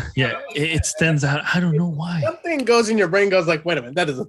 You know what? I see that with the Harfoots. Numenor. The Harfoots, yeah, there was like an Asian guy in the Harfoots too. I'm like, like these people are like they're a moving carousel of people. It's not like they're intermingling with Harfoots all across the world. So I'm like, why the fuck is there a black Harfoot? Like, and I'm not saying like it's cool. Like for me, like the race. It's cool that it's there, yeah. But when you try to rationalize it, it's like, how far did they have to travel to? You're not trying to like, maybe the race, like you're not supposed to see the race. You know what I mean? Like I think that's the point. That race doesn't matter. Yeah, I think that is the point. But like, I absolutely would lie if I looked. If I didn't, I was watching, like I said, I watched it last night, and there's a scene where a whole bunch of villagers were like angry, and there was one Asian guy. I was like, "Wait, what? How'd you get it? Where you come from?" Like, no, I agree, but the thing is that also, I mean, Middle Earth, like I think before in the Peter Jackson series, like we didn't, from what I understood, we really didn't touch a lot of Middle Earth during that time in the movies. So Middle Earth is much larger than what is normally depicted, mainly because of time. So the thing is that for me, like, yeah, I'm not gonna sit here and lie. Like, just saying that you said Dark Side, I'm not gonna sit here and lie and act like, oh, I see a black Harfoot, I'm just like, or like, what's that? What that one girl that found the giant guy, whatever? And I'm like, well, your mama black, your daddy white. Yeah, I noticed that. Yeah, how does that happen? I'm like, No. They my explained that. goodness. They explained that in the later episode. She's a stepdaughter. oh, okay. They do explain that. Yeah, okay. Well, that's fine. Huh. That's fine. But I just, I just look at that, and like I said, it's cool. Like for me, ultimately, like the character, the race's character, or the character's race doesn't really matter. It's, the story is just being told, and is a dope ass story. But there's another element when you're watching the lore videos, and you get like, we're watching the second age, right? This is the second age. The third age will be the movies we see. Mm-hmm. The first age, all the stuff Galadriel remembers, the first scene where they're like the tree and she was a kid, that's all in the first stage. And when Sauron was fighting all these, but they're referencing stuff that happened in the first stage. The first stage is also literally Genesis, like biblical Genesis of the earth. Mm-hmm. Like God has literally created the sun, and then the elves remember all this stuff happening. They remember the sun and the moon being created. Mm-hmm. And like the humans were created. So like the idea that if humans are created and this portion of the world is the source of all this conflict, it would make sense that you have black and Asian, like you have the wealth of humanity in all its forms is here. You know what I mean? Right. It makes sense, like geographically according to the lore, but like, so this is what I'm saying. Like there's stuff that I get what people are saying about the European fantasy. That's the way I've seen it. But like literally in the lore, there's stuff like God created Adam and Eve. You read in this like human beings, boom, and like so. Of course, it would be like a mixture of peoples. Right. No, that's I see it like from outside of like the racist people who just want like they're like they want their white fantasy. I feel like a lot of people. What's wrong with that? There's nothing wrong with that, but I mean at the same time it's just like I'm one of those people, like honestly, like if you want to have your white pure society, that's on you. That's you have the right to do so. I just want to have a field of Legolas as yeah. far as the eye can see. Yeah. But at the end of the day, well, I mean, and the thing is with the black elf, I actually like his character. I do too. I love his character. I like he doesn't. I like the fact because most of the elves that we've seen have been very like talkative and this, that, and the other. This guy's kind of like he's struggling with who he can love, which is kind of weird. It's like the whole interracial thing, like literally happening. Right. Little interracial because he's an elf and it's a human. So yeah, and the people are upset that he's an elf. It's pretty much forbidden for him to. Is that his son? Is that what they're hinting at? The kid? No. He's not. He already said he knows his father. And I thought he just said like, "Oh, I know your father. I'm your father." No, something stupid like that. No, that's not a son. Is his name Luke?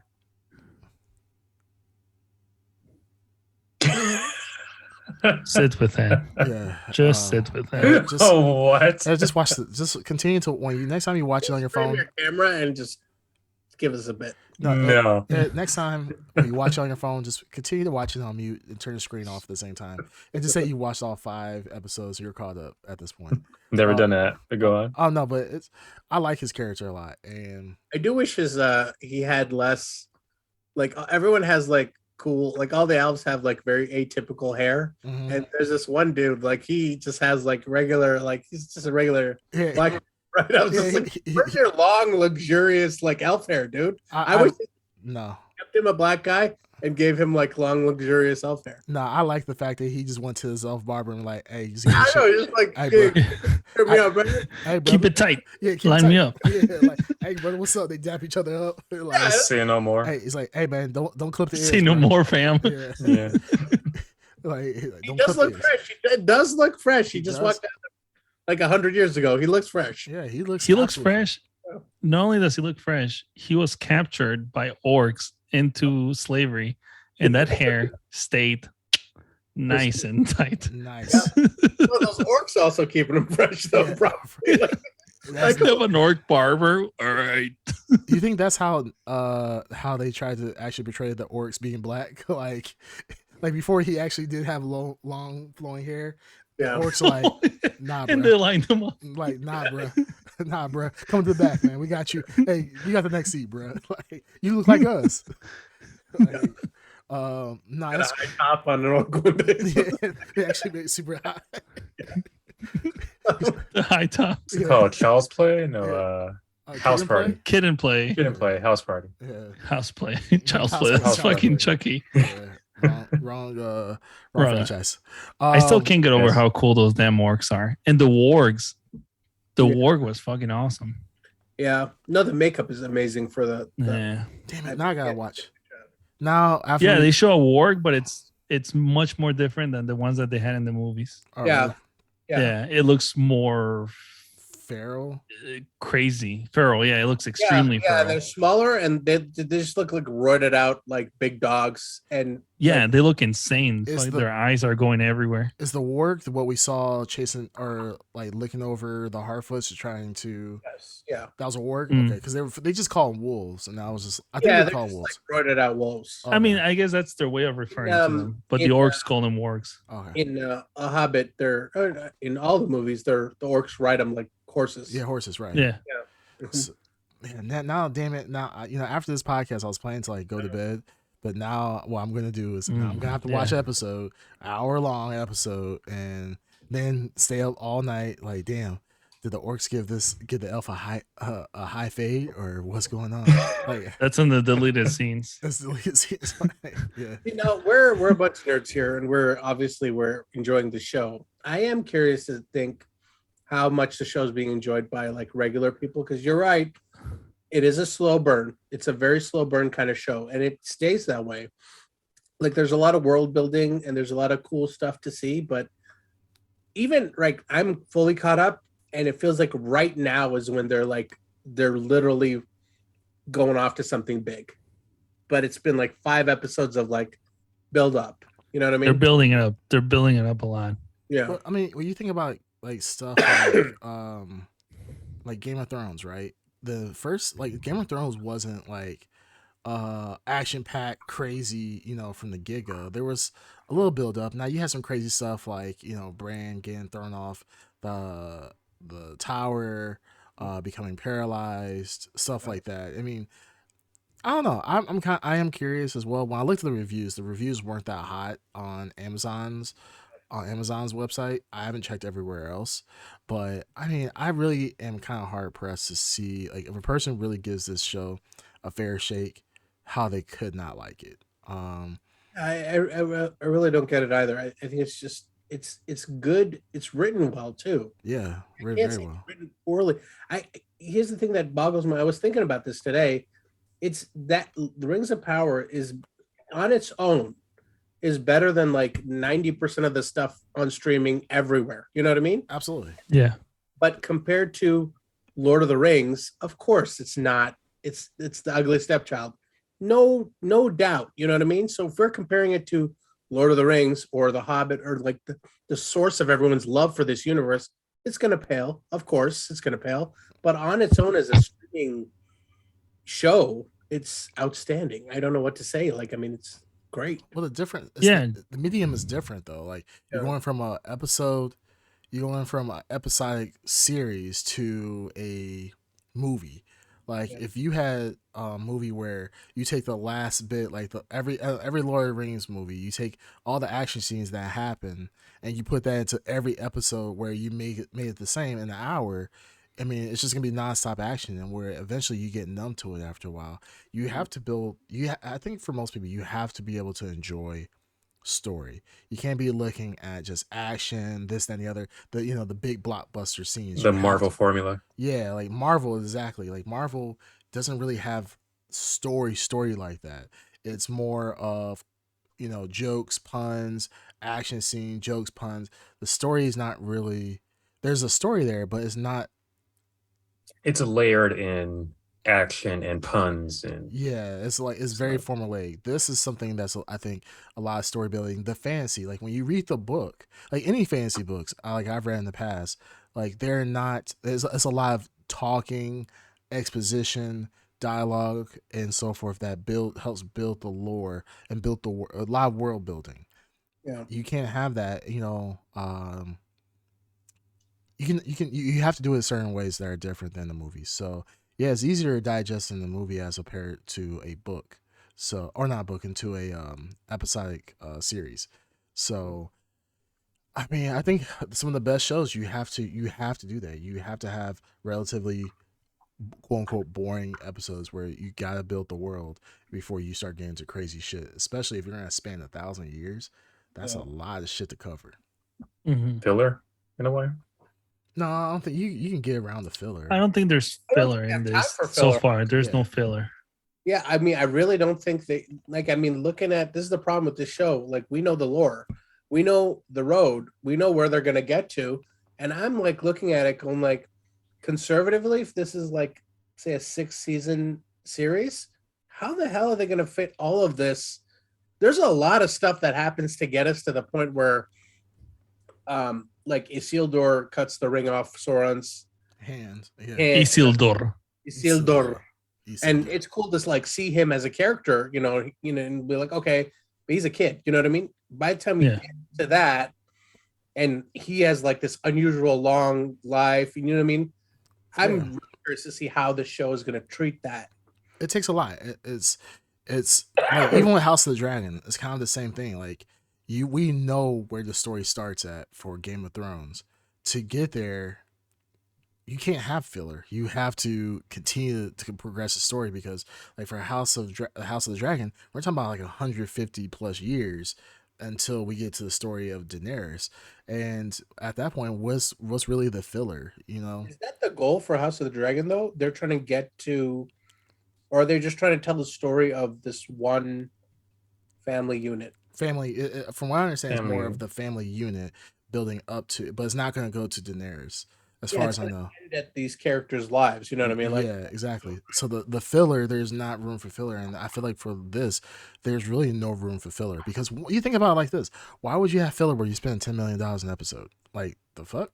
Like, yeah, that's like I'm saying, I don't know for a fact, but I would be shocked if every episode for 5 seasons hasn't already been mapped out. Like, this show feels strategic as hell. What they're showing you, Yeah.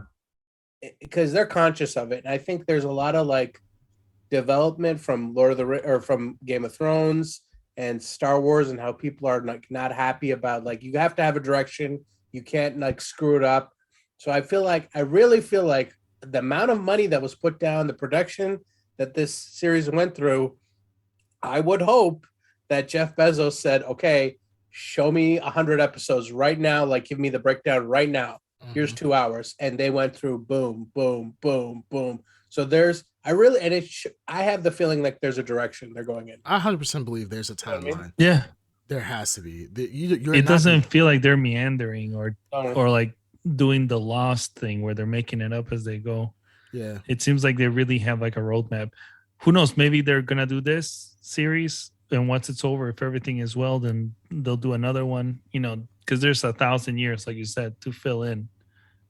Yeah, I don't know. And they could go in all kinds of directions. Did they announce how many seasons there might be? No? Okay. I don't think they even announced there's a second season yet. Yeah. So, no. Yeah. At this point, we don't know where it's gonna go. This could be the only episode. It could be the only season. It could be the only season, because it's so expensive to greenlight this. Yeah. Yeah. And the thing is, I think you'll probably have a 1 to 2 year gap between seasons, because absolutely, this is not like a TV show where they could just keep going. I mean, but this is like insane post production on this. I mean, they were talking about this show for years, and then we just got a trailer a year and a half ago, maybe, and then they finally pushed it out now. Where this, I could easily see 1 year to 2 years in between episodes. I mean, between seasons. I hope it's only a year, but I mean, we've seen other shows do this where they've gone almost 2 years without a new season. Well, if they do that, I hope that the structure is like, it's like one season covers a certain period of time and it has a clear stopping point. You know what I mean? Right. So you're not hanging for 2 years on something. Yeah, you don't have like a giant cliffhanger. Yeah, right. like this, the opportunity here is for someone to watch it. And let's say there is like, I don't, I'm going out on a limb and saying 2 years, it could be like a year. If there's a year gap, it would feel like time has passed. And when you watch the next season, people are older, some characters are dead, some areas of the world are completely gone. You know what I mean? Like, so it's like an active passage of time. Right. As IRL as time passes. Yeah, So, like season, like and then this would hopefully because of this season not being. I mean, I'm assuming that a lot of what Lord of the Rings was delayed was because of COVID. And now that we're out of COVID, as far as restrictions to that extent, like it was in 2020, 2021, hopefully what we can see is, a year turnaround. And I'm cool with a year. If it takes them a year to do all the shooting and so forth, because that's the same thing they did for Game of Thrones. It took there was, a gap of a year between between seasons. So I think they'll want to get this right with spending $1 million an episode. So a year is good to get things like. Or it goes in the opposite direction, and Bezos says just like churn them out, maybe keep going year round, and that's how long it takes for them to, like a season's worth, to spin around on a new season. So who knows? It could go in literally any direction. We've never had a show like this. Yeah. Looking at the reviews right now for Game of Thrones, not Game of Thrones, Lord of the Rings of Power. What would you guys think it'll be rated right now? This is not ours. Oh, hold on. Are we gonna give blurries right now? No, it's not blurries. This is our. This is what we think. What other people normally? Oh, what other people? Oh, out of how Rotten many? Tomatoes. Oh, come on! All right. I would say an 8. Rotten Tomatoes. It's 100 scale, isn't it? By percentage. I would say 90. I think probably like 80. Or are you talking about the users? What are you talking about? Both. Let's talk about the average overall. Let's talk about the users. Audience score. What would you give it? Audience, I'm sorry. What do you think people think this is? 60. I would say lower. 60, 70. The people, right? Yeah, these are the people. Yeah. Audience. I'm gonna go 70. I would say 85. Okay. For user score? For user score. I think that one's low because the people are going to bring it down. I mean, that's their opinion. So that's their opinion. You're asking me to guess. I have no idea. I'm going off that assumption that. Okay, make a guess then. Well, that's the assumption I made. Yeah. 5. You said what? 55. 55. Wow. 38. I knew it. Wow. I knew it. I knew it was going to be low. That's why I'm like 70. Now for the tomato meter, which is the critics. Critics. What do you think the critics gave? 70. 80. I would say 80. 84%. Okay. This is one of the times I'm not gonna lie. I agree with the critics. I usually side with people. But I think honestly, I wouldn't be surprised if we already know that Rings of Power has been review bombed, just because of Black Elves and people being upset about. There's no way on earth this show, we just praised it for like an hour. There's no way this show is a 30% if it's not like intentionally review bombing it. Yeah. There's definitely people 100% review bombing it. People just saying, it's very beautiful, but it's a dull series, and it's just like, where are we? It just blows my mind how people are saying this is a dull series. I mean, it is their opinion, but you're right. I can see that criticism, but a dull series to say that it's 30% dull, like a 30%, that's pretty low. It's a slap in the face.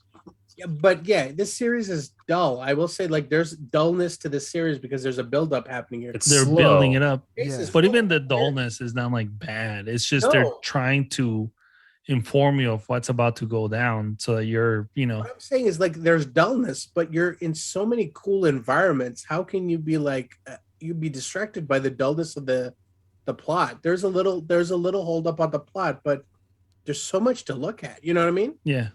Yeah, and see, the thing is, this is why I think differs between a critic most of the time and audience. Like if I look at the audience score, right? I'm just on Google now. Rings of Power. The 5-star and the 1-star are practically at the same level. out of 18,000 reviews, is given a 3.1. The 5 stars are, like I said, 5 star and 1 star. There's slightly more 5 star reviews than 1 star. The 4, 3, and the 2 are all very low part of the ratings. Very low, very small. So the thing is, what I see looking at this is that people are review bombing this just because, oh my god, this was so dull, this, that, and the other, man, making like, oh, this is not how you write a story. Like, these are people who are reviewing based off emotion. They're reviewing based off like a bias that is not in actually watching the story. They just want to make their opinion heard and show extreme displeasure just because they want to be angry about something. There's no way I think anybody could watch this unless you don't like fantasy at all. Which is fine. If you don't like fantasy, it's not for you, then that's totally fine. Yeah, I'm pretty sure there's people that hated this show that have no problem with the race swamping or whatever. They just don't like, this kind of shows. And that's perfectly fine. Yeah. But I mean, that is kind of telling when you see a show that is overwhelmingly 5 star or 1 star, where that very divisive, and that shows you that a lot of these 1 stars are, I would say, probably a good majority of these 1 stars are just people review bombing, people just being upset, people who will just be like, oh, they're race baiting, and they're trying to force a issue down our throat or some crazy shit like that. There's also, if you go to the 5 stars, and there's going to be a lot of sarcastic 5 star reviews. Sure. That will praise like, oh, better than Tolkien. Like Tolkien was out of his mind. Jeff Bezos is way better than Tolkien. Yeah. Like a greatest series of all time. There's all these sarcastic ones in there too. So yeah, it's all inflated by people's reviews that aren't exactly genuine to what you're watching. It's more just like statements. Yeah, I think it's just people trying to make a statement. So yeah. Some of them are pretty funny though. I've read a couple reviews for a while. They're very like the 5 star ones that are sarcastic are very funny. I actually stayed away from all reviews. Anything there's nothing Reddit wise, YouTube wise. What? There's what? No, the ones I'm saying, the comment ones are not like, there's no spoiler. I guarantee none of them even watched the show. They're all just like basing it off a trailer, and they're like just going off like say like some of the funniest ones. I was like, best stories since the Bible, best writing since God. Wow. Yeah, that's pretty funny. I thought they were pretty funny. Yeah. But there you go for it hard. Go ahead. What you were saying? Who? And you. Oh no, I was done. Oh, okay. This kind of reminds me of like people who like watch like Reddit story or go on Reddit, or people who like get their like reviews off of TikTok and so forth. This kind of reminds me like the whole. Anything you're implying? I'm implying. I'm talking about you, bitch. Yeah, I'm talking about you. Oh, Dark Side? No, the Ed Underground. No, you said the crazy thing is like, yeah, the reviews I see, like people who are really like, I see some really like thoughtful reviews that go in and be like, hey, if you're gonna tell a story like with Galadriel, like keep her shut up, Galadriel, like have her married. Like if you're gonna make this story, there's already source material, keep true to that source material, like by having her married, this, that, and the other, and not seem like her and Elrond are like boning on the side and so forth. And like I get that, I understand like why people would be like lore junkies in that, and those same people gave it a 3. They're like, hey, it's a 3. It's really good. The CGI really saved it as well. Really great story. Blah blah blah. It's a 3. It's average. If I didn't know anything about Lord of the Rings, I'd probably give it a 4. And then there's people who give it a 1 and be like, I'm so angry about Lord of the Rings. I'm such a Tolkien fan. Why would they do this? I looked on TikTok and they said this, and this is why I believe now. Or I went on Reddit and oh my god, I'm so outraged. There's black elves. This is a European fantasy, not a Negro fantasy. Does this take place in Harlem, or does this take place in the middle of Earth? Like, are these real comments? Yeah, from real dumb. I think he's being facetious. I'm being facetious, but what I'm saying is that there are people who are upset, who are genuinely upset about black elves. So what I'm saying is that, for every good review, there's 10 bad reviews. So I mean, overall, this is why I think it's so important to actually watch this series yourself and get a great take, because if we listen to the reviews, I mean, based on the reviews, we're either going to love it or we're going to absolutely hate it. There's like really no middle ground. So Yes. with this, I think, by actually watching the show, I think we can give a true opinion. And I think this is, for the amount of money that Amazon has put into this, you can see they got their money's worth 100%. And this is probably, I'll say, one of the best, or one of the close to the best whatchamacallit, fantasy Amazon shows. shows or fantasy Fantasy shows? shows. Yeah, fantasy shows. So Yeah, for All sure. right, well, let's do our blurries. all right, let's give it some blurries. All right, let's start with the biggest fan, Ed. Oh yeah. All right. Yeah. How was it watching it on your iPhone 14 or iPhone 12? Yeah. No, my iPhone. Hold on, I have to read something from the chat. You know Black what? Girls Hack. Yes, it Watch says it and from watch your it own and form opinion. your own opinion. How novel. I'm from my own opinion. Yeah. I have Ed, unlike you three, I have not gone on Reddit. I have not gone on YouTube to look at any reviews, any spoilers, anything.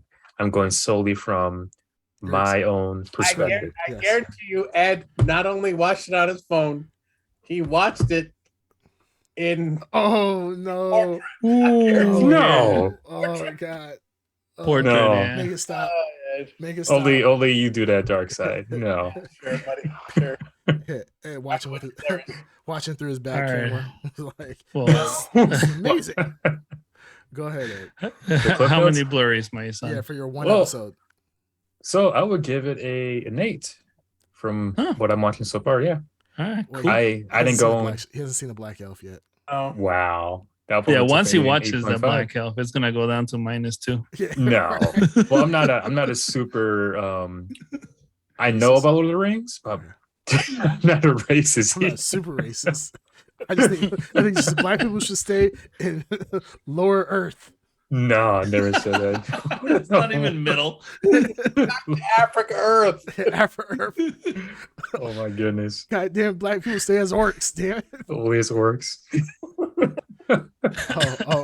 Really quick from our chat. It says Ed watch the Cliff Notes. So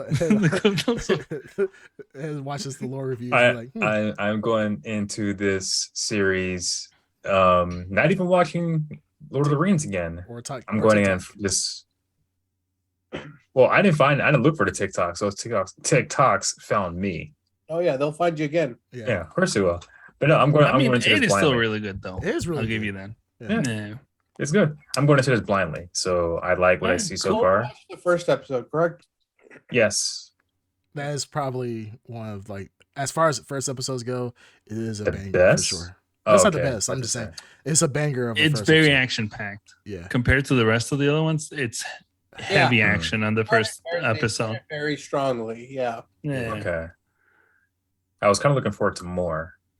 I mean, yeah. I mean, No, there is action. It's not like just dead, but they are building up to what looks like it's going to be an immense battle.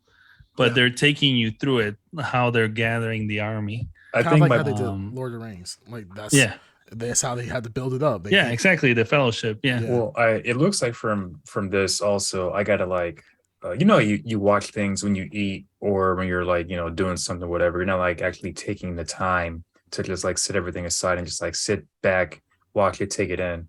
So they kind of had to do that if it's that slow of a burn. You have to, yes, you have to actually watch it. This is not a show. that Yeah, you can- had to watch. There's a lot of info that's important that you have to watch. It's Well, no, not boring. Look, it's not boring. I'm not saying it's boring. I'm Okay. just saying to take everything in. don't yeah. watch it while you're driving. Yeah, I was literally about to say that. I was watch like, it while you're eating No. your lunch or whatever, slurping no, your. you can eat it. We can eat, but make sure you're paying attention. But I could see Ed talking about, I watched it on my phone. I threw my phone in the back seat and I'm driving and I heard there was a battle. It was really awesome. It was action packed. I saw it in my rear view mirror. Like that's No. So when I watch, As I was driving off an off ramp, I remember No. listening to the Balrog. No. I could really feel the water. That's I want to be like Galadriel. Galadriel. I want to jump off the boat. Galadriel.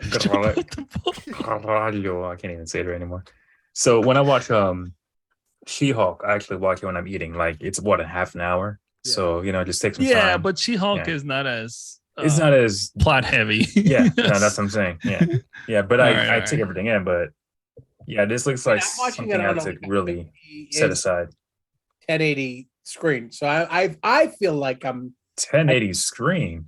yeah, like I mean I'm not watching it in 4K, and I feel like damn, I'm missing something huge. Is it Yeah, my it seems like a iPhone big 4K? high def TV would be the way to go. Yeah, like on 70 4K HDR. Like I feel like that's Yeah. what you should have. And I know you're watching it that way. Yes, I'm aware that you have You that have the ability to Screencast. Yes, you don't need to keep bringing it Guys, up. did I say anything that I have a No, you were 65 making a inch face. You were giving a look. and I have a 70-inch TV, and then we have another 55-inch TV, all 4K. I mean, I'm not saying that at all. I'm not saying I have a 4K TV in my room, in my office at all right now. And I'm not saying that both of my monitors are 2K. I could have a 4K. I just don't feel like paying that. You're not saying you have. I'm not saying that 50 these things. pairs You are of not shoes saying in the that. background. Yeah. I'm glad you're not saying. I'm not saying that at all. I'm just saying that, and I'm not saying I have sound systems for my bedroom TV and for my downstairs TV, and then I have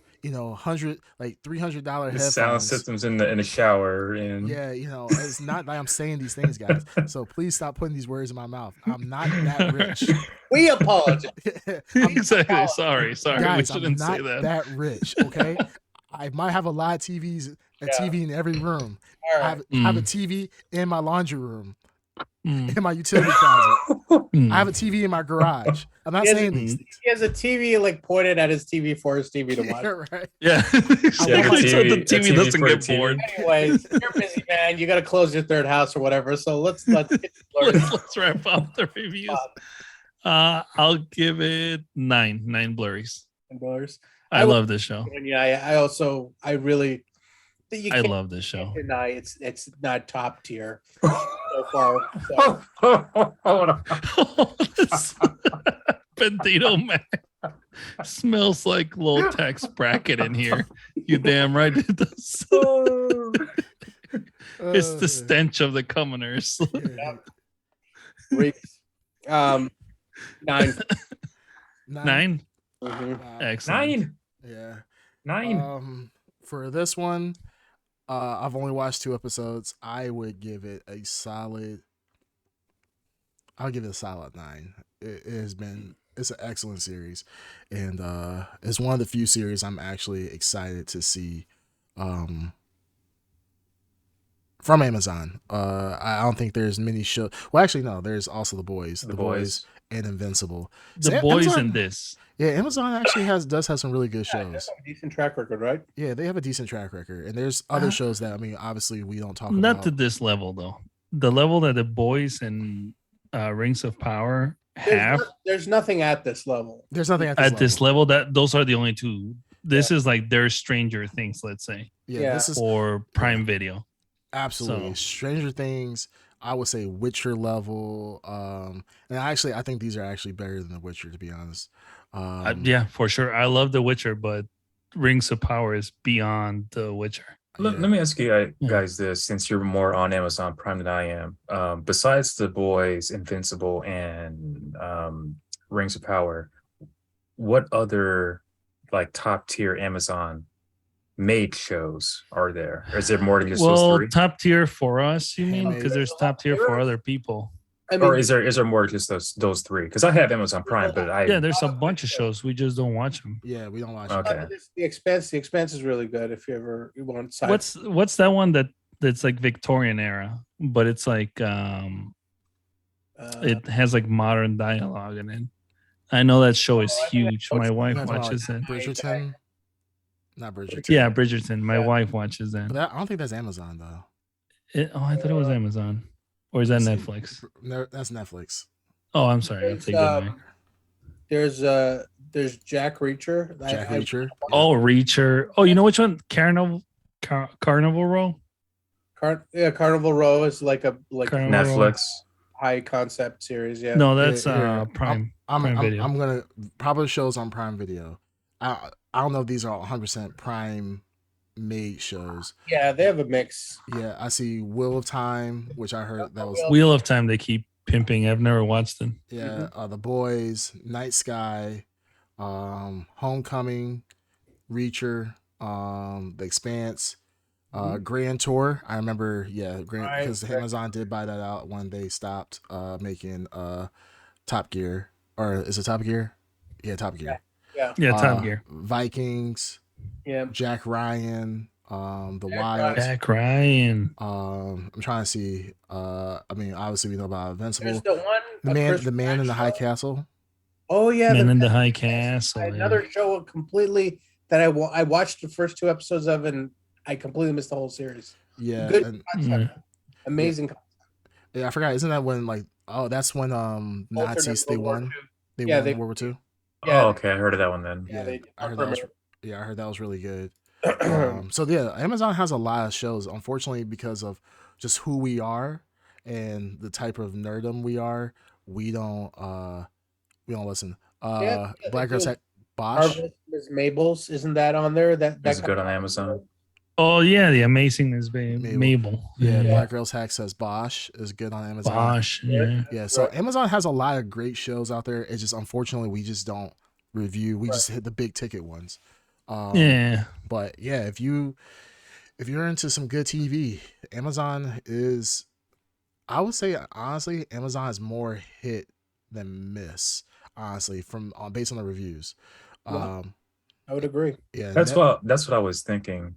Go ahead. Well, yeah, I mean lately, yeah, but overall, I think if you like one original content, the king is HBO. HBO is definitely the king, bar none. Like even the new ones that they keep pumping out they're the kings of like original shows. And probably after that, yeah, it's a toss up. Yeah, but Undone is good as well. Undone is good. So yeah, I mean, if you want to watch, that's the thing that we were talking about before about streaming channels right now. They're so streaming channels are just king right now over network by far. So while we talk, for our audience and whoever listens is, regardless of how the stuff we talk about, the big ticket items, by all means, there's hundreds of shows out there that you can really get into. So if high fantasy is not your thing, there's always other stuff you can be able to find and watch. So we're on a review high too. Like, I mean, we Rings of Power, we gave most of us gave in the high 9s last week. Andor in the high 9s too. Yeah, I didn't give it a 9. You didn't give it a 9? Andor? No, he gave it Andor. I think Andor, yeah, not Well, I mean, I think it was favorable though. It was favorable, yeah. High reviews for me, yeah. Andor, yeah. Oh, stars. Yeah. Yeah, Black Girls Stars. She for original programming. Yeah, for original programming, but she likes shit TV too. So, I mean, she likes shows like we have a joke in our house that if she likes a show, it's gonna get canceled within a season or two, because she does she like Euphoria? My wife loves Euphoria. I don't think she's seen Euphoria. She watches shows like P Valley. Have you guys heard about that? Yeah. No. Oh, like she loves the 50 Cent shows like Power, this, that, and the other. But the contract just ended with 50 Cent for Stars, so we don't know where the whole Power series is gonna go to. It's probably gonna go on BT Plus. I won't be surprised. What is Stereotype? Oh, I forgot there is a BET Plus, isn't it? Okay, I'm sorry. Aren't you the same person that wanted to watch like RRR, like whatever? I did want to watch RRR. Yeah, exactly. I did want to watch it. All right, I was drawn to it. Hey, but you're talking about for some weird reason. He wants to watch over the topness of for some strange reason. Yeah. He wants all the Bollywood shows. You always recommend like, hey guys, you guys want to watch a movie? And it's always some Bollywood shit. Bollywood movie. Like, let's watch a movie. Oh, the head thing. Yeah. I can't do the head thing. Okay, so overall we gave it very high score. So yeah, very high. Looking forward to next. I mean, how many episodes is supposed to be? Did they say? I don't know. I have no idea. It's gotta be 10. Gotta be. Yeah, it has 10. to be. Yeah, I feel like it's $10 million. But I thought That's how much it costs to make it. Apparently, I thought it was 10 million each. I thought it was 1 million each. No, I heard it was No, 50 million each. who knows? But they pumped a ton of money into Yeah. this show. It shows A metric ton of money. Yeah. Looks like 7. No. Yeah, no. 7 per episode. 7 episodes? Yeah. No, 7 per episode. So No, I think Darkseid is saying 60 million Oh. per episode. It costs 60 million per episode for Rings of holy cow! Oh, that's a Stranger Things. I'm sorry. 8 episodes. Oh, Oh, no, I I'm mean sorry, that's no, a lot too. Rings of but- Power. Rings of Power, 60 million per episode, which is double the price of Stranger Things episode 4 episodes, and quadruple the cost of episodes in the Game of Thrones final season. Which back in the day, Game of Thrones was the highest at one point. So that's insane. But So 2 more episodes. In 2 the more season. episodes. Okay. 2 more episodes? Yeah, it's like an 8-season run. Whoa, so they're gonna have to start Fast forwarding.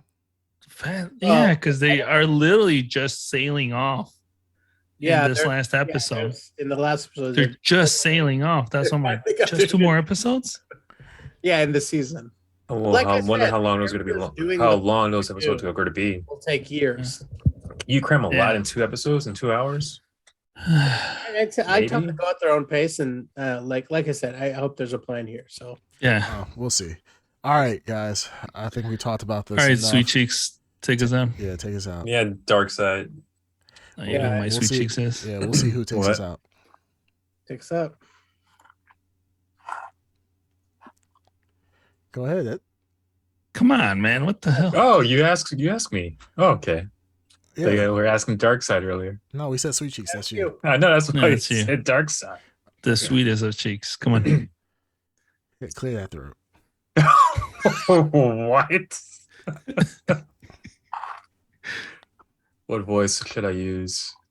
Just use your I don't know. voice. Just your voice. Your Oh, voice, please. Speaking of what? Please use Why? your What's voice. wrong? What's wrong with the other You're gonna voice? do Joker voice for Yeah. I was even thinking. I was thinking something else. I was thinking like the Vegeta voice or Please something. use your normal voice. just All right, so ladies and gentlemen, this has been Stop. episode 59 of the Blurred Podcast.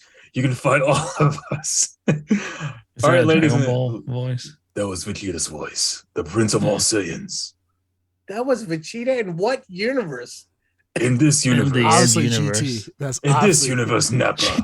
That's obviously GT. It's not GT. This is the Vegeta with a mustache. All right, go on. Now that's Piccolo's voice, a little bit deeper. Yeah. All right. Anyways, that has been episode 59 of the Blurred Sound like Podcast. Sling You can Blade. what? 50. Nothing. Is okay? What? See, that made me lose track of thought. So Lose track of episode thought.